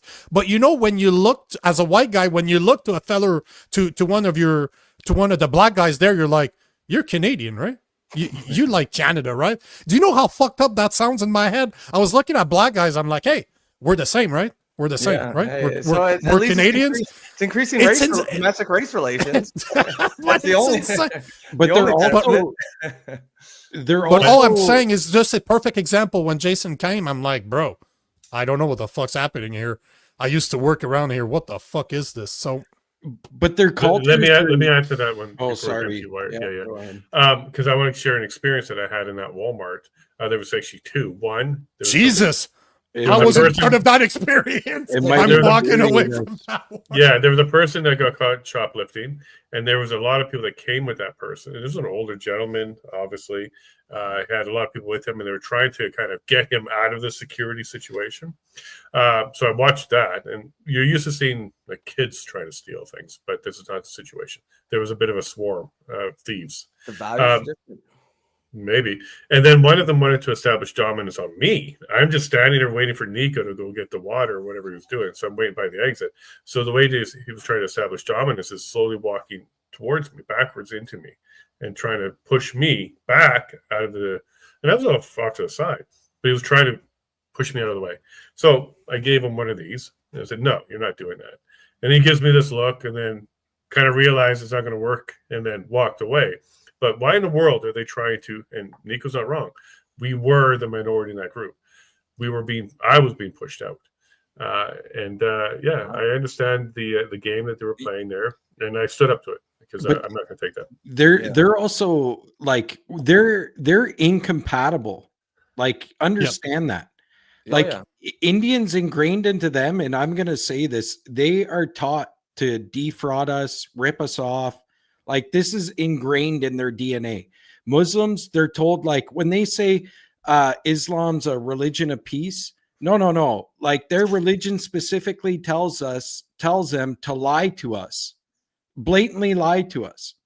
Like that's what their religion teaches us. We are the infidel, and we have to get this out of our heads that these people just want to assimilate to our culture and all that bullshit. And I'm going to send it over to Truth Teller because I know she wants to rip on this topic.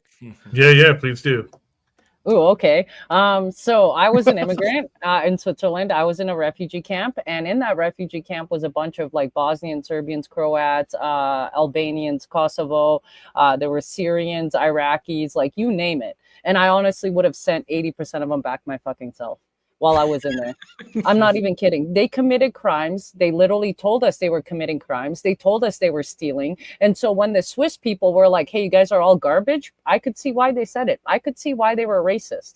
You know what I mean? Like as a young child, I couldn't understand it. But now as I got older and kind of looked at the situation, I'm like, oh shit, half of these people would come back and steal. They tried to steal from us, like from, you know, other people in the refugee camp.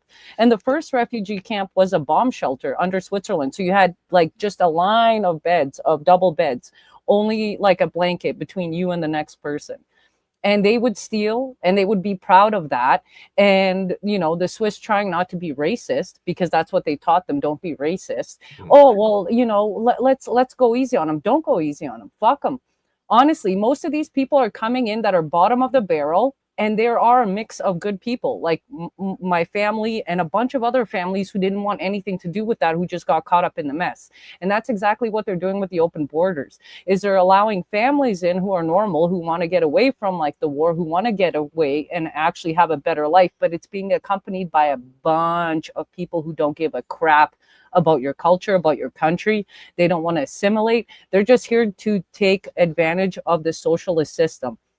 Which is why I said I want capitalism on freaking steroids, because 80% of them would leave themselves. And that was proven with Sweden when they just cut off all social help. Most of them deported themselves after 20 years of being in the country. And there's studies that literally a small amount of these people actually, you know, assimilate to the culture. Yeah. This is why we have vetting, you know, strong vetting things so that you do only bring in the best. And I absolutely agree with that. As an immigrant who's now a Canadian citizen, I 110% believe in the toughest vetting ever to bring people into the thing. Because with these open borders, you've just let in the bottom of the barrel of any country. It's the dregs. Exactly. Like you're not letting in doctors and engineers. That's what they want. Yeah, they're not. They're sending criminals. Down here, when Donald Trump started to send the Mexicans back, the Mexican president was like, we don't want them. They're criminals. That's why we sent them to you. That's what, well, yeah, because there's a statistic that like, and this is across pretty much all societies, that like 3 or 5 or some very small percentage of people are committing like 80% of the crimes. Exactly. So it's just, there's a very small amount of them, and but we're getting all of them from all the countries. Now, in these other countries, they're of course loving it because it is such a small number that if you can get rid of a decent amount, it actually makes an appreciable difference to your country. It of course has exponentially damaging effects, downstream effects on the host country, because while they're a small minority spread out, it's not that harmful to society. When they're concentrated and shoved in, it starts to cause like all those little faults get magnified by 100, and now the crime rates are exploding. I saw the number of rapes in the UK, France, and Germany has gone up like 750, 600, and 550% respectively since 2000. So about 25 years. Now but Poland has gone down 5%. Now, of course, what are the two things? Obviously. Poland's the only country that really said no to mass Muslim immigration. This is not a fucking coincidence. And you don't even have to understand, like, how could this happen? Just look at the mechanism is obvious. You're importing people, just look at their own fucking country. Like their countries, women are treated in many of them as second-class citizens. That is baked into their culture. It's not the law. The laws are reflecting the culture. The culture is not reflecting the laws. It is these are fundamentally sexist societies. And when you import large numbers of the people who believe that women are property, especially white women who are only there, they're getting all these messages of the, you know, the classic slutty Western woman and all the movies they see. And of course, Muslims from the Middle East, they think that like a woman shows her ankles, so you can do whatever you want to her, right? She's a slut. And so they come over here and they think it's a buffet. And of course the rapes are going to go through the roof. And it's insane how we're not allowed to talk about this. And Sorry, go ahead. It's interesting that you bring up the percentages and the relation to the type of immigration, because that's something I'm working on right now. If we look at Canada, we've had extortion and fraud has risen by 400. And that's an Indian problem. Yeah. Child pornography and the making, the production and the distribution, also an Indian problem, is up 288%. Human trafficking, also an Indian problem, up 340% or something like that since 2016. And that's when we started bringing a lot of these Indians here. Like, these are prevalent. The relation between what my problem is with the government is we can recognize that mass immigration impacts our fucking housing. It impacts our economy. It impacts our political systems. But yet they try to tell us that mass immigration has no fucking issue on violent crime in Canada. Like, that's absolutely absurd. That's absurd. Because if our extortion's through the roof, what comes down under it? Murder, shootings, stabbings, arson, everything else follows underneath that. And we've watched this total increase of violent crime. Our streets are fucking unsafe. It just blows my mind. And you got fucking liberals like Evan Balgord from the Canadian Anti-Hate Network saying, the news is exaggerating violent crime. What? It's actually exaggerated. It's under reporting it. Let me bring a video up here because I think this is timely for this. Oh yeah, my no square. This is the best. Stop! Don't touch me there. This is my no square. What the fuck? Stop! Don't touch me there. This is my no square. Oh my god. So First and foremost, nobody's gonna touch you guys. I'll be the first one to say you are not the ones that's being targeted by this shit. Maybe the guys in the back are, but the women in the front weren't. That was a real PSA, though. Just to be clear, Yeah. that was not a joke. real. That was a parody. That was real. Just that Zen saying, "Bro, I'm out. I'm taking my money back. I'm out. I'm going back home." Yeah. But one of the Nick. things that we need to address, though, is it's one thing to talk about the mass immigration. It's one thing I think we can all agree here that it's completely outrageous, but it's already happened. Like, even if we did like what I want to do and close the borders today, there's still a massive amount of people that are here.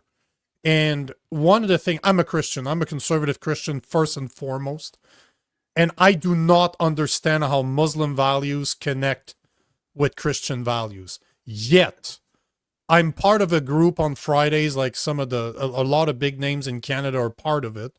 And we've had two Muslim guys over the past 2 weeks come in and make their sales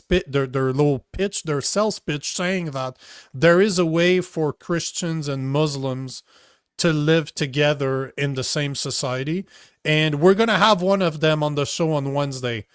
And he's the one that organizes the Million People's March, the one that took place today, where everybody's walking together, Christians, Muslims, and atheists, against the LGBTQ crap that they're trying to indoctrinate our children with, which, great, everybody should be against that. But the question I have for you guys, because I don't see it, I don't see how Christians and Muslims can live together if it's okay to do the show of force that they've been doing, taking over streets to pray, taking over parks, to just literally telling us we're here to stay and there's nothing you can fucking do about it. Now we have a hate speech bill that's going to be that's been tabled yesterday, which basically protects everything from Jews, Muslims, to gay people, to LGBTQ, to feelings, literally. So no mentions of Christianity by Sean Fraser in 36 or 38-minute press conference. But the point is that I want to have those conversations. I spoke to the guy yesterday to tell him that it wouldn't be a lowball interview. You're not showing up to my show for me to praise you for what you're doing. I want to know what you guys think, because unless moderate Muslims, if they exist, I want to believe that they exist, but unless moderate Muslims that I keep on hearing about start calling out the extremists that want Sharia law in North America, the same way as a Christian, I call out the Christians for being too lukewarm, not having the balls to stand up for what the Bible tells us to stand up for. But I call out my peers because this is what we do. We call out our leaders, we call out our church members, we call out our peers. But do you guys think it's possible for Christians, for Muslims to integrate in a socially Christian society? That's how the other guy phrased it on the show, right? That we were, I think it was Leighton Gray that said that we live in a culturally Christian society. 100%. I honestly think so, because like I'm from Bosnia. We had Muslims, we have Orthodox Christian and Catholic Christians, which are Croatians, and then like the Catholics and the Serbians are the Orthodox Christian. And as long as the government doesn't do it two-tiered, Muslims are actually just like the rest of us. No, honestly, like if the government doesn't meddle in and doesn't do the two-tier thing and is like, oh, you guys are allowed to pray here, but we're just going to persecute this Christian guy, and they fuel the fire, 100%. Muslims and Christians can live peacefully. They do so in Oman. We did in Yugoslavia before, like they fucked us. It's the Sharia law. Sharia law is extremely dangerous because you're taking extremists with money, with backing of the Muslim Brotherhood, and you're literally bringing that in to try and take over a culture. It's not Muslims. It's the Sharia law extremists. Muslims and Christians and like we can all coexist fine, because most of our goals are to live our own life, mind our own business, live in our faith, and just, you know, go on and be happy and have healthy lives. That is the truth for most normal people. But you have these extremists that think that, you know, their way of living is the only way of living. And then the government supports that because as a minority, they kind of like sneak their way into the government and they start pushing this stuff. And then our government isn't like, oh, wait, hold on. We don't do that in Canada. We all live, you know, peacefully. So they start the two-tier thing just to make the Muslims even more extreme. They did this in Yugoslavia as well. So then all of a sudden now you have people who are moderate, who have lived together for, you know, ever, now starting to think, oh, well, do you hate me? And the whole, like, you know, when the government started this was when they said, we can't offend the Muslims by saying Merry Christmas. I talk to Muslims all the time and they're like, we don't give a fuck. They don't give a shit. And they don't give a shit. Even if they did, who gives a shit what they think about it? Exactly. So how do we do it? How do we do it, Ayana? Because I want to believe that you're right, because we don't have a choice at this point, unless we plan of deporting all the Muslims, which is never going to happen. We need to find a way to live together. So tell me, how do we coexist with Muslims that are trying to literally change the culture when the moderate of their own religion don't have the balls to call them out? The reason why they don't have the balls to call them out is they're scared, just like we are scared of our government of being punished, right? They're a very powerful group. They're backed by a lot of money. You're still doing it. You're still right here doing it. I'm still here doing it.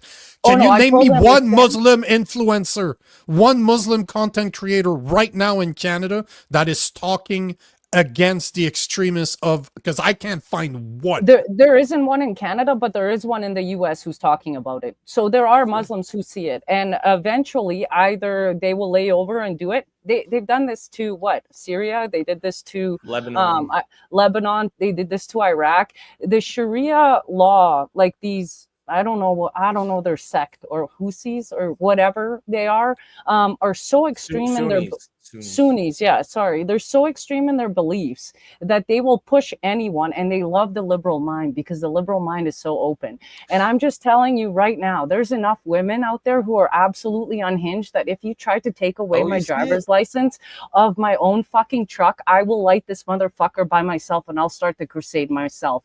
And then you're going to get a lot of other people behind you, because there is no way I'm going to fucking submit to a man in a dress who fucks a goat and tells me that I'm less than him because he has a penis. The only one I bow down to is the Lord above, and then my husband sometimes when I'm in the mood, because he pisses me off too. So honestly, and that's what it's going to take. Like, I am not going to take anyone telling me I'm less because their book says so. Eat a dick. Like, I really don't care. At this point, I've already gone through this religious bullshit with Yugoslavia. If they want to fucking do it again, that's when I'm actually going to get mad. Because, like, you know, you've got the government telling me I'm less because of this. You got this group telling blah, blah, blah, blah. Like, fuck it. I'm so over it. Like, I'm way too old. You know what I mean? I'm tired. I just want my wine and I want to be left alone. So that's what's going to happen is you're going to have to get people who absolutely do not want to take this bullshit anymore. And they're going to eventually push so far that, you know what, I'll fucking kick woke ass if they, you know, are standing with it. I like legitimately don't care anymore. But we do need to talk to the Muslim community openly and be like, hey, listen, Sharia law is going to fuck us all, not just the Christians, the Muslims as well, the moderates. These are fundamentalist psychos. That's not a religion. They just took a religion, put in a cult-like thinking, and they're like, oh, this is how everyone's going to be. And then the politicians are holding them up on it. And so when people are wondering, oh, who's doing this to Europe? Look at who's funding them. Look at where the funding is coming from. I got it's funny you mentioned how liberals love them. Have you noticed that the Muslim community by and large is not criticizing any like left wokest like LGBTQ stuff? Exactly. You know, they don't agree with the trans stuff, and that you'll see some protests if it's like their own kids in school or something. But like broadly speaking, they are not, because they know it's their fucking meal ticket. And as soon as they get that magic number that they can actually start taking political power, they're going to be the first to go. They're the one, you know, the Queers for Palestine motherfuckers are better take some flying lessons, because chicken for KFC. Yeah, exactly right. But and there's one other kind of interesting correlation I noticed. Do you remember how like pretty much from 9/11 until maybe 2014 to 2015, Islamic terrorism was really common in the West, and then it kind of just completely, absolutely disappeared. It does not happen at all anymore.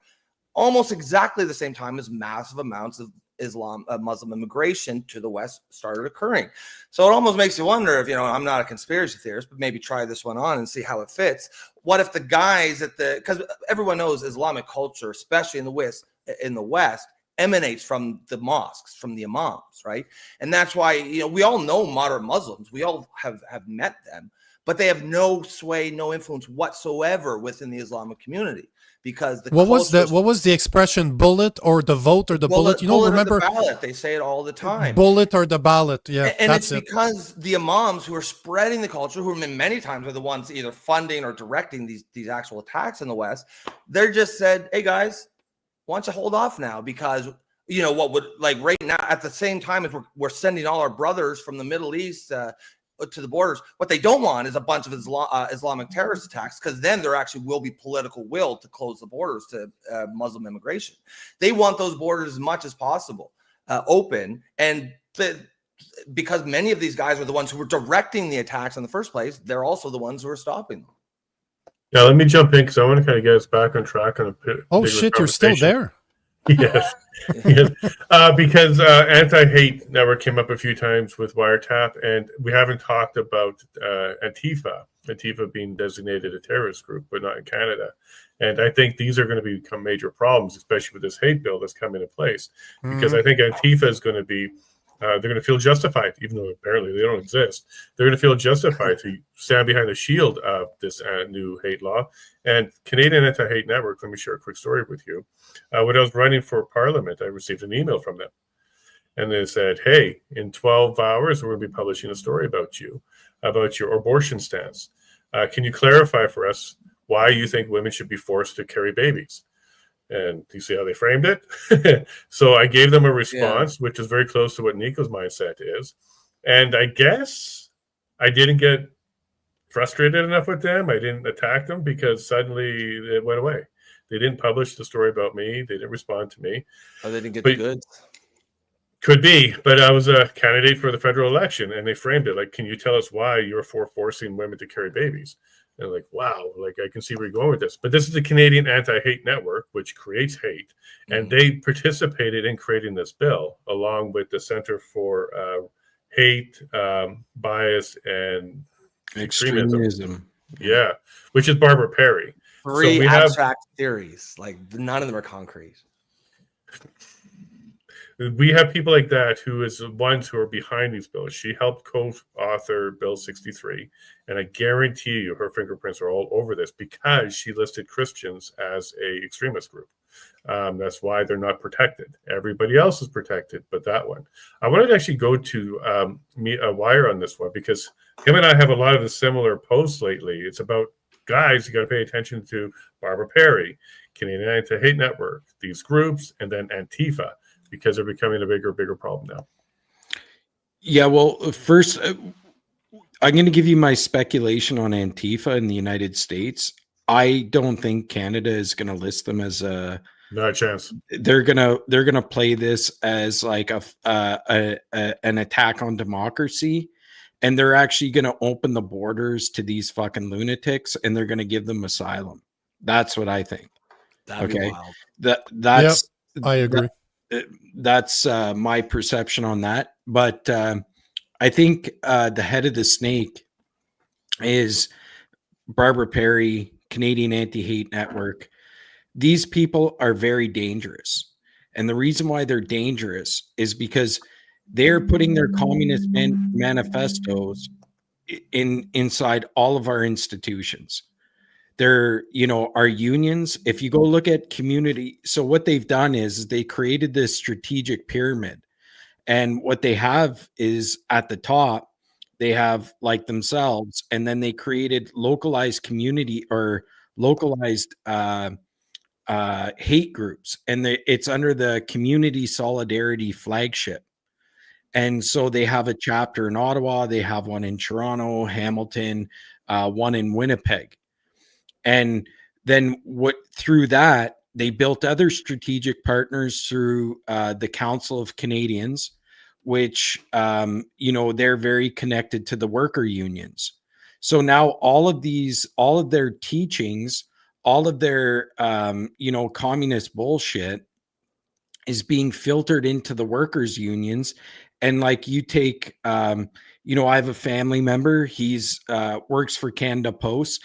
They sent him to Montreal, and he did like this re-education training on transgenderism, racism, DEI stuff. And when he kind of like gave me the rundown and showed me like the outline of it, you can go to the Anti-Hate Network's toolkits, and it's the same exact shit. And like they've actually implemented this into our educational system. So they're teaching these communist values inside of our institutions, like our schooling systems for kids. So they're programming. So what you notice is they really use that Bolshevik Exactly. tactic of like saying the other side's doing this, this, and this. They're radicalizing kids. They're doing this. They're doing that. But it's actually them that are indoctrinating children and bringing them into this extreme system. And like, we have to like really go at this as a group, as a core, because the only way the conservatives are like right now, like Chris Stacey and Wright-Blen spent all week asking politicians if they knew the Canadian Anti-Hate Network. These fuckers have been in Parliament. They've literally been in Parliament giving expert testimony on the Freedom Convoy, on racism, on Islamophobia. And like you ask them who Barbara Perry is, they deny they don't know who Barbara Perry is. They deny they don't know who, Evan Balgord is, who Bernie Farber was a member of the Liberal Party. He ran, and if we look at what the Diagolon files, we go back to that and we look at these communications and stuff between the RCMP, and it's pretty telling of what's really going on. Like even the RCMP at one point started questioning like, what are their motives? Because it looks like the Canadian Anti-Hate Network is politically motivated. They more or less said that they're concerned about their influence on law enforcement and their targeting. They're concerned about their influence on media. So all this like woke shit that you see in the media, a lot of that, when they say our experts, our sources, this is who they're sourcing that fucking information from. And yeah. Well, it's like WPATH with the trans stuff. They're not actually, they're just activists. They're not actually any medical board, but they're saying things, and then other, groups are citing them, and then the Pediatric Association who cited WPATH, they get now cited by the next guys, and now it gets laundered as actual medical knowledge and actual medical procedures. So it's the exact same playbook. Yes, but it gets it's worse all than Marxism. But it's all Marxism, right? It gets worse than that. Barbara Perry was being questioned as an expert in the Coots trial, and she was being asked, what makes you an expert? And she was, well, I'm an expert because I wrote a paper. Well, what's your references on the paper? Well, my own stuff. and there's a circle there with All herself. circular. Yeah, for herself. She's the one creating her own expertise based on what she said. She's making herself to be an expert. And unfortunately, this is the parliament's source for hate. Now, she didn't make it through the trial. It's just amazing some of the things that she said there. I hope those transcripts comes out one day, because she said to become an extremist or ideologically motivated violent extremist, or IMVE, in order to be one of those, you have to be one or more of these things: white, Christian, male, Yep. Wild. opposition to the government. That was everybody in that courtroom. Okay, everybody in that courtroom, from the judge to the sheriffs to even the crown. They're like, you can see everybody's like, what? Like, that literally means, because she didn't say all of these things, you have to be one or more. So you can see where they're going with this. And now this bill, is it C9? C9, yep. It's the same thing. That's her fingerprint. It's got her same fingerprint on it. And she's been lying all the time. The one document that WireTap was referring to was a Hategate affair. Check that out, because there was a Freedom of Information request done. A whole bunch of RCMP CSIS emails were released. And even inside there, they're like, is Dialogue even a group? What are they, I believe, for? They don't seem to be doing anything wrong.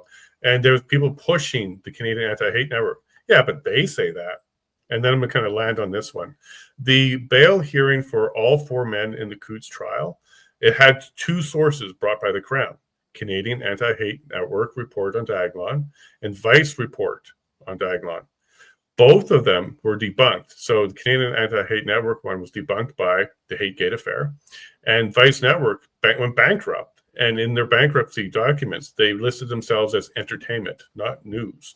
So those two documents are what kept four men in remand for hundreds of days, because the court believed these documents to be true and thought that these guys were extremists and ready to kill the police. And what's But interesting, before, just sorry. let me. Sorry. No, but it's okay. I got a quote for you.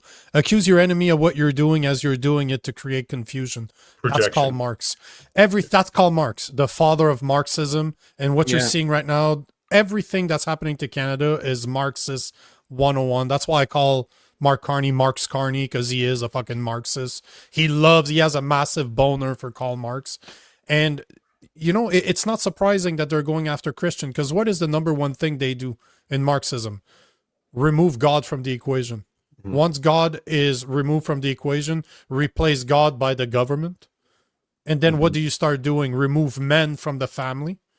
And then men can become women. This is something that's been going out through history before Marxism even existed. But that is how you you destroy a community. That's how you destroy a culture. That's how you destroy what we have right here. And we're seeing it happening in front of our eyes. History teaches us that it always happens. Just, you can go back to Rome. That's exactly how they did it. Men were not men anymore, so they couldn't fight their own wars. What did they do? They started letting barbarians in to help them fight those wars. What did those barbarians do? Hey man, those are all a bunch of fucking queers, so let's slash them all out. They're not gonna fight. Those men, women, they're not gonna defend themselves. So let's just get rid of them. What do you think's gonna happen here? This is exactly what you've been talking about. But like we were talking about earlier, the ballot or the bullet. That's a video I found online. That's a video I found, I think, on YouTube. And it's a history professor that explains that they're not going to conquer with a bullet anymore because they can't win that fight. We're going to fight them if they come at us with force. So what do?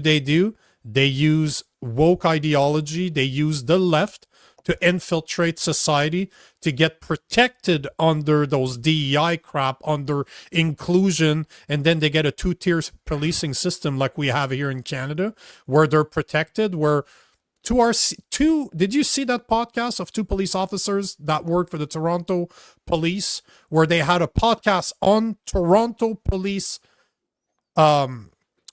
headquarters, on a table that is labeled Toronto police in full uniform, saying how October 7th was a great time for Muslims because it brought back a bunch of people to the Muslim faith. Two police officers out of Toronto said this. The outcry was barely nothing. They just removed the episode. No consequences whatsoever. That's the Toronto police, people that work for us. are supposed to protect us that celebrated October 7th, saying that there was a bunch of reverts.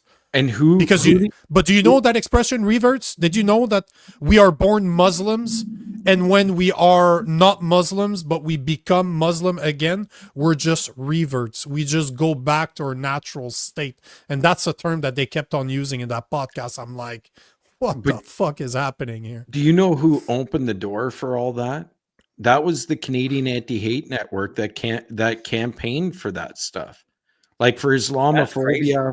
103, they were behind all of that. Everything you've watched in the last decade in DEI, transgender rights, these hate bills, hate crimes, online legislation, internet control, it's all been the Canadian Anti-Hate Network. And they're so disingenuous. Like, as Jason was saying, so just to give you an example, they just released a document about the Second Sons, okay?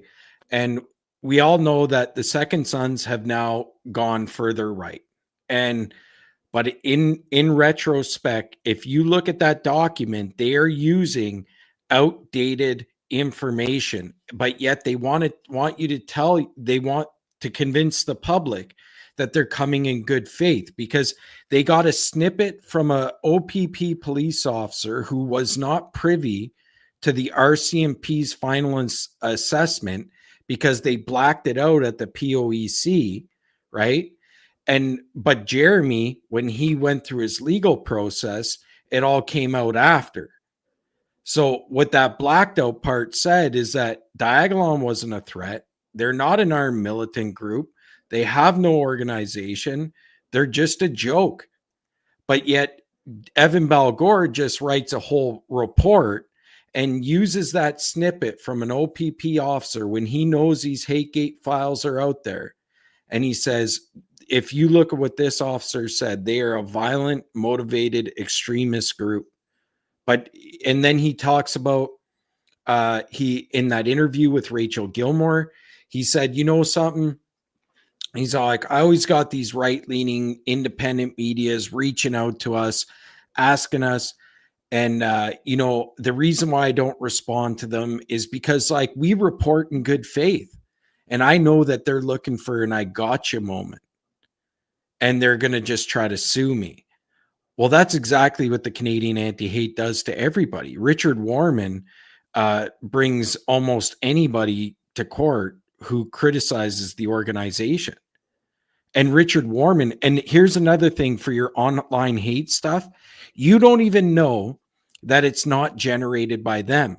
Richard Warman, when he worked at the Human Rights Commission, when Section 13 was available, what he used to do is he used to get a bunch of employees at the Human Rights Council, and they would all act like white nationalists and neo-Nazis online.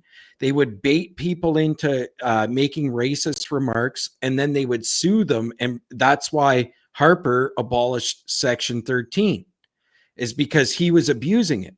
So he was influxing hate numbers and neo-Nazism, white nationalism. He was creating an influx of it, him and all the people, and they were exploiting the system. And then he would go represent himself as both, he would be the lawyer and the witness at the Human Rights Council, because it's not a real court. And then he would also charge the Canadian taxpayer expenses.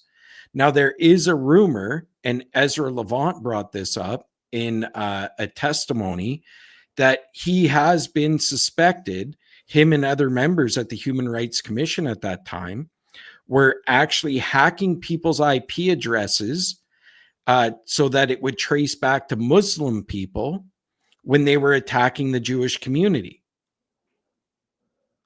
So if that doesn't tell you what these people are all about, we don't even know if these online stats that they keep track of are even legitimate. We don't know that they don't have their own bot farm and they're just running around writing racist shit about Muslims and everybody to try to like engage people into these arguments so that they can see, look, you see.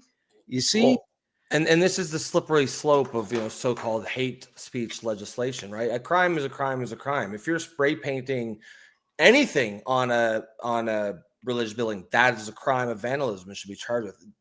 The charge of the crime of severity shouldn't depend on the message that the spray paint is spraying. It's the act of the spray painting. That's the vandalism. We don't, everything that is an actual problem, there's already laws on the books for. We don't need to criminalize, or when you start talking about hate speech, now you're talking about elevating certain identity groups within society, and then you're just exacerbating more and more social division.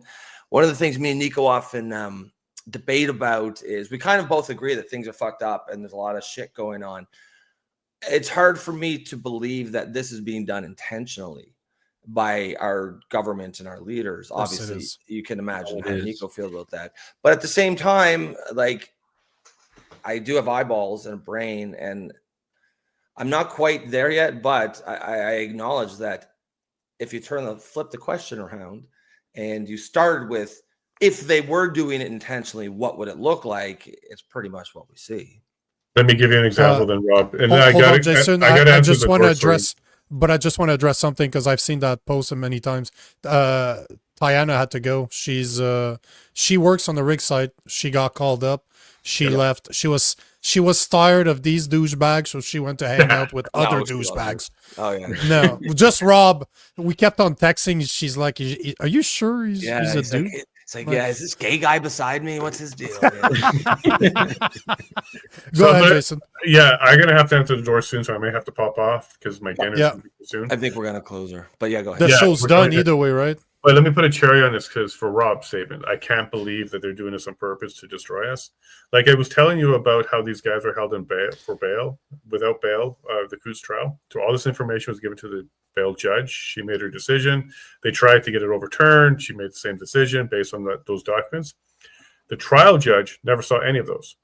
The Crown didn't bother trying to bring that stuff in because it was never true. It was not in the trial. It was not brought in front of the jury. All of this diagonal on trying to take over the whole world, take over Canada violently, which kept the guys in remand via the bail judge, never made it to the trial. Why? Because it was bunked the entire time. And you can't tell me they didn't know that at the time. But they continued to use it. And the last thing I'm going to tell you is there was some bail hearings after. And there's also the appeals hearings and stuff like that. They still used them. One of the things that debunked and not brought for in a trial. Gee, that's crazy. All I wanted to point out is, with that hate speech bill that's just been tabled, they try to protect every single religion out there. They're trying to protect the LGBTQ community. Yet it is Christians that got 60 to, at least the numbers I've seen is above 100 churches burned to the ground over the past 4 or 5 years. Some people corrected me yesterday saying there's like 563. I've never seen those numbers, but it was a massive account that said that, so maybe there's truth to it. But I couldn't find one single synagogue destroyed. I couldn't find one single mosque destroyed. The best they could show me, the best I could find was a couple of broken window and a couple of tags. Yet nothing about Christians in that hate fucking speech. But I'm not going to be able to say that a woman with a dick ain't a fucking woman. Like, this is how ridiculous we are. Yet it's Christians that are prosecuted in the own country that we fucking built, and nobody gives a shit. But if you ask Barbara Perry, and she was on TVO and she said this in an interview, that synagogues are being firebombed all over the country. Zero. I did so much research on this. I could not find one single synagogue, one single mosque that has been destroyed. The only thing I could find, there was a shooting in a mosque somewhere in Quebec City, and there was a few murder victims. That is absolutely true. But that is the only instance I could find. And I'll be the first one to call it out. That is fucking wrong. That's one instant when you have hundreds of them for Christians. It's like there's no, I laugh all the time that only white people are racist. It's the same thing with this. Only Christians are hateful. But only Christians are hateful. There's no hate against Christian. That does not exist. It's a myth. But everybody else is hated on, And guess by who? Me. Yeah. So let's wrap this up and kind of put this episode to an end, because this is by far exactly what they're going to shut down. These conversations that we just had here. Mhm. And one of the things that you highlighted there was those 2 Toronto police officers doing that little episode and how disgusted you were with what they had to say. Remember, this bill puts them in the decision-making process. Mm. They get to choose if it's hate or not. And that's scary. Because it bypasses any type of legislator like the Crown Attorney. They no longer have to consult with the people that right now have to give their okay in order to press charges. The police, as per this bill, will now be capable, or at least that's what they want, be capable to do the judgment. And Sean Fraser was called on about that yesterday by the journalist, and he's like, oh, we're going to train them. There's certain courses that exist, and they're probably the same fucking courses you're referring to, WireTap, where they're going to teach them all the DI bullshit. Anti-hate network stuff. So basically, I'm fucked from all angles, is basically what they're saying. So this thing cannot pass. This thing cannot become law. We have to do something about this. I'm going to take it as a personal vendetta. I already started talking to Jason. I'm going to start approaching organizers because I want to do something massive with this, because this is not right. This bill cannot pass. It simply cannot pass, or else I will be jailed for the rest of my life. This is not even a joke. Shall not pass, right? Yeah.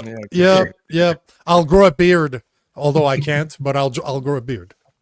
Yeah. Excellent. Yeah. Well, Rob, thanks for joining us tonight. That was a lot of no worries, fun. guys. And Wire, as nice well. meeting you, Rob. Yeah, Pleasure you too, to- brother. Yeah, it was a lot of fun. It's always fun to gayify the show a bit, Rob. Yeah. So thank Well, you for Rob being may here. have created a new group. You may create, so there's gays against rumors, which is, we get this, but you might now be I mean, liberals not actually against. gay, just for, You might be liberals for against audience woke. You may have created a new members. group. Yeah. Liberals. No, but against that's a Yeah, good Libs name. against woke. That's a good The name, end- though. Yeah, I think it'll fly. Well, it'll separate out better here, because I think Libs if- against woke. That's The good, lib- actually. yeah. That's Trademark solid. T-shirts. Here they come. We're just yeah, going to do this. that's right. But what Alright, I guys. really liked, Rob, what I really liked about what you said, though, is that the woke ideology is going to collapse. Maybe I as think it fast will. as Building 7 did, but yeah. hopefully it's going to collapse. Yeah, well, and I think something Oof. shitty will take its place. Oh wait, what was that? Well, Building well done, 7 sir. as fast as that one did. well And done, then threw sir. that one in The there. one that didn't get a hit by anything, that just disappeared into thin Oh air. yeah. Just Well Good. played, sir. Yeah, Well yeah. played. Collabs like Building 7. Yeah. Like a thief in the night. Yeah. Thanks a lot, Well Rob. played. All right, Yeah. guys. Wire. Nico, you're Pleasure, awesome. guys. Take care. Thanks Josh. for having Thanks for me, eh? listening, guys. Thanks for the Yeah. commenters. We see your comments. Thanks for being there. We'll see you next week, guys.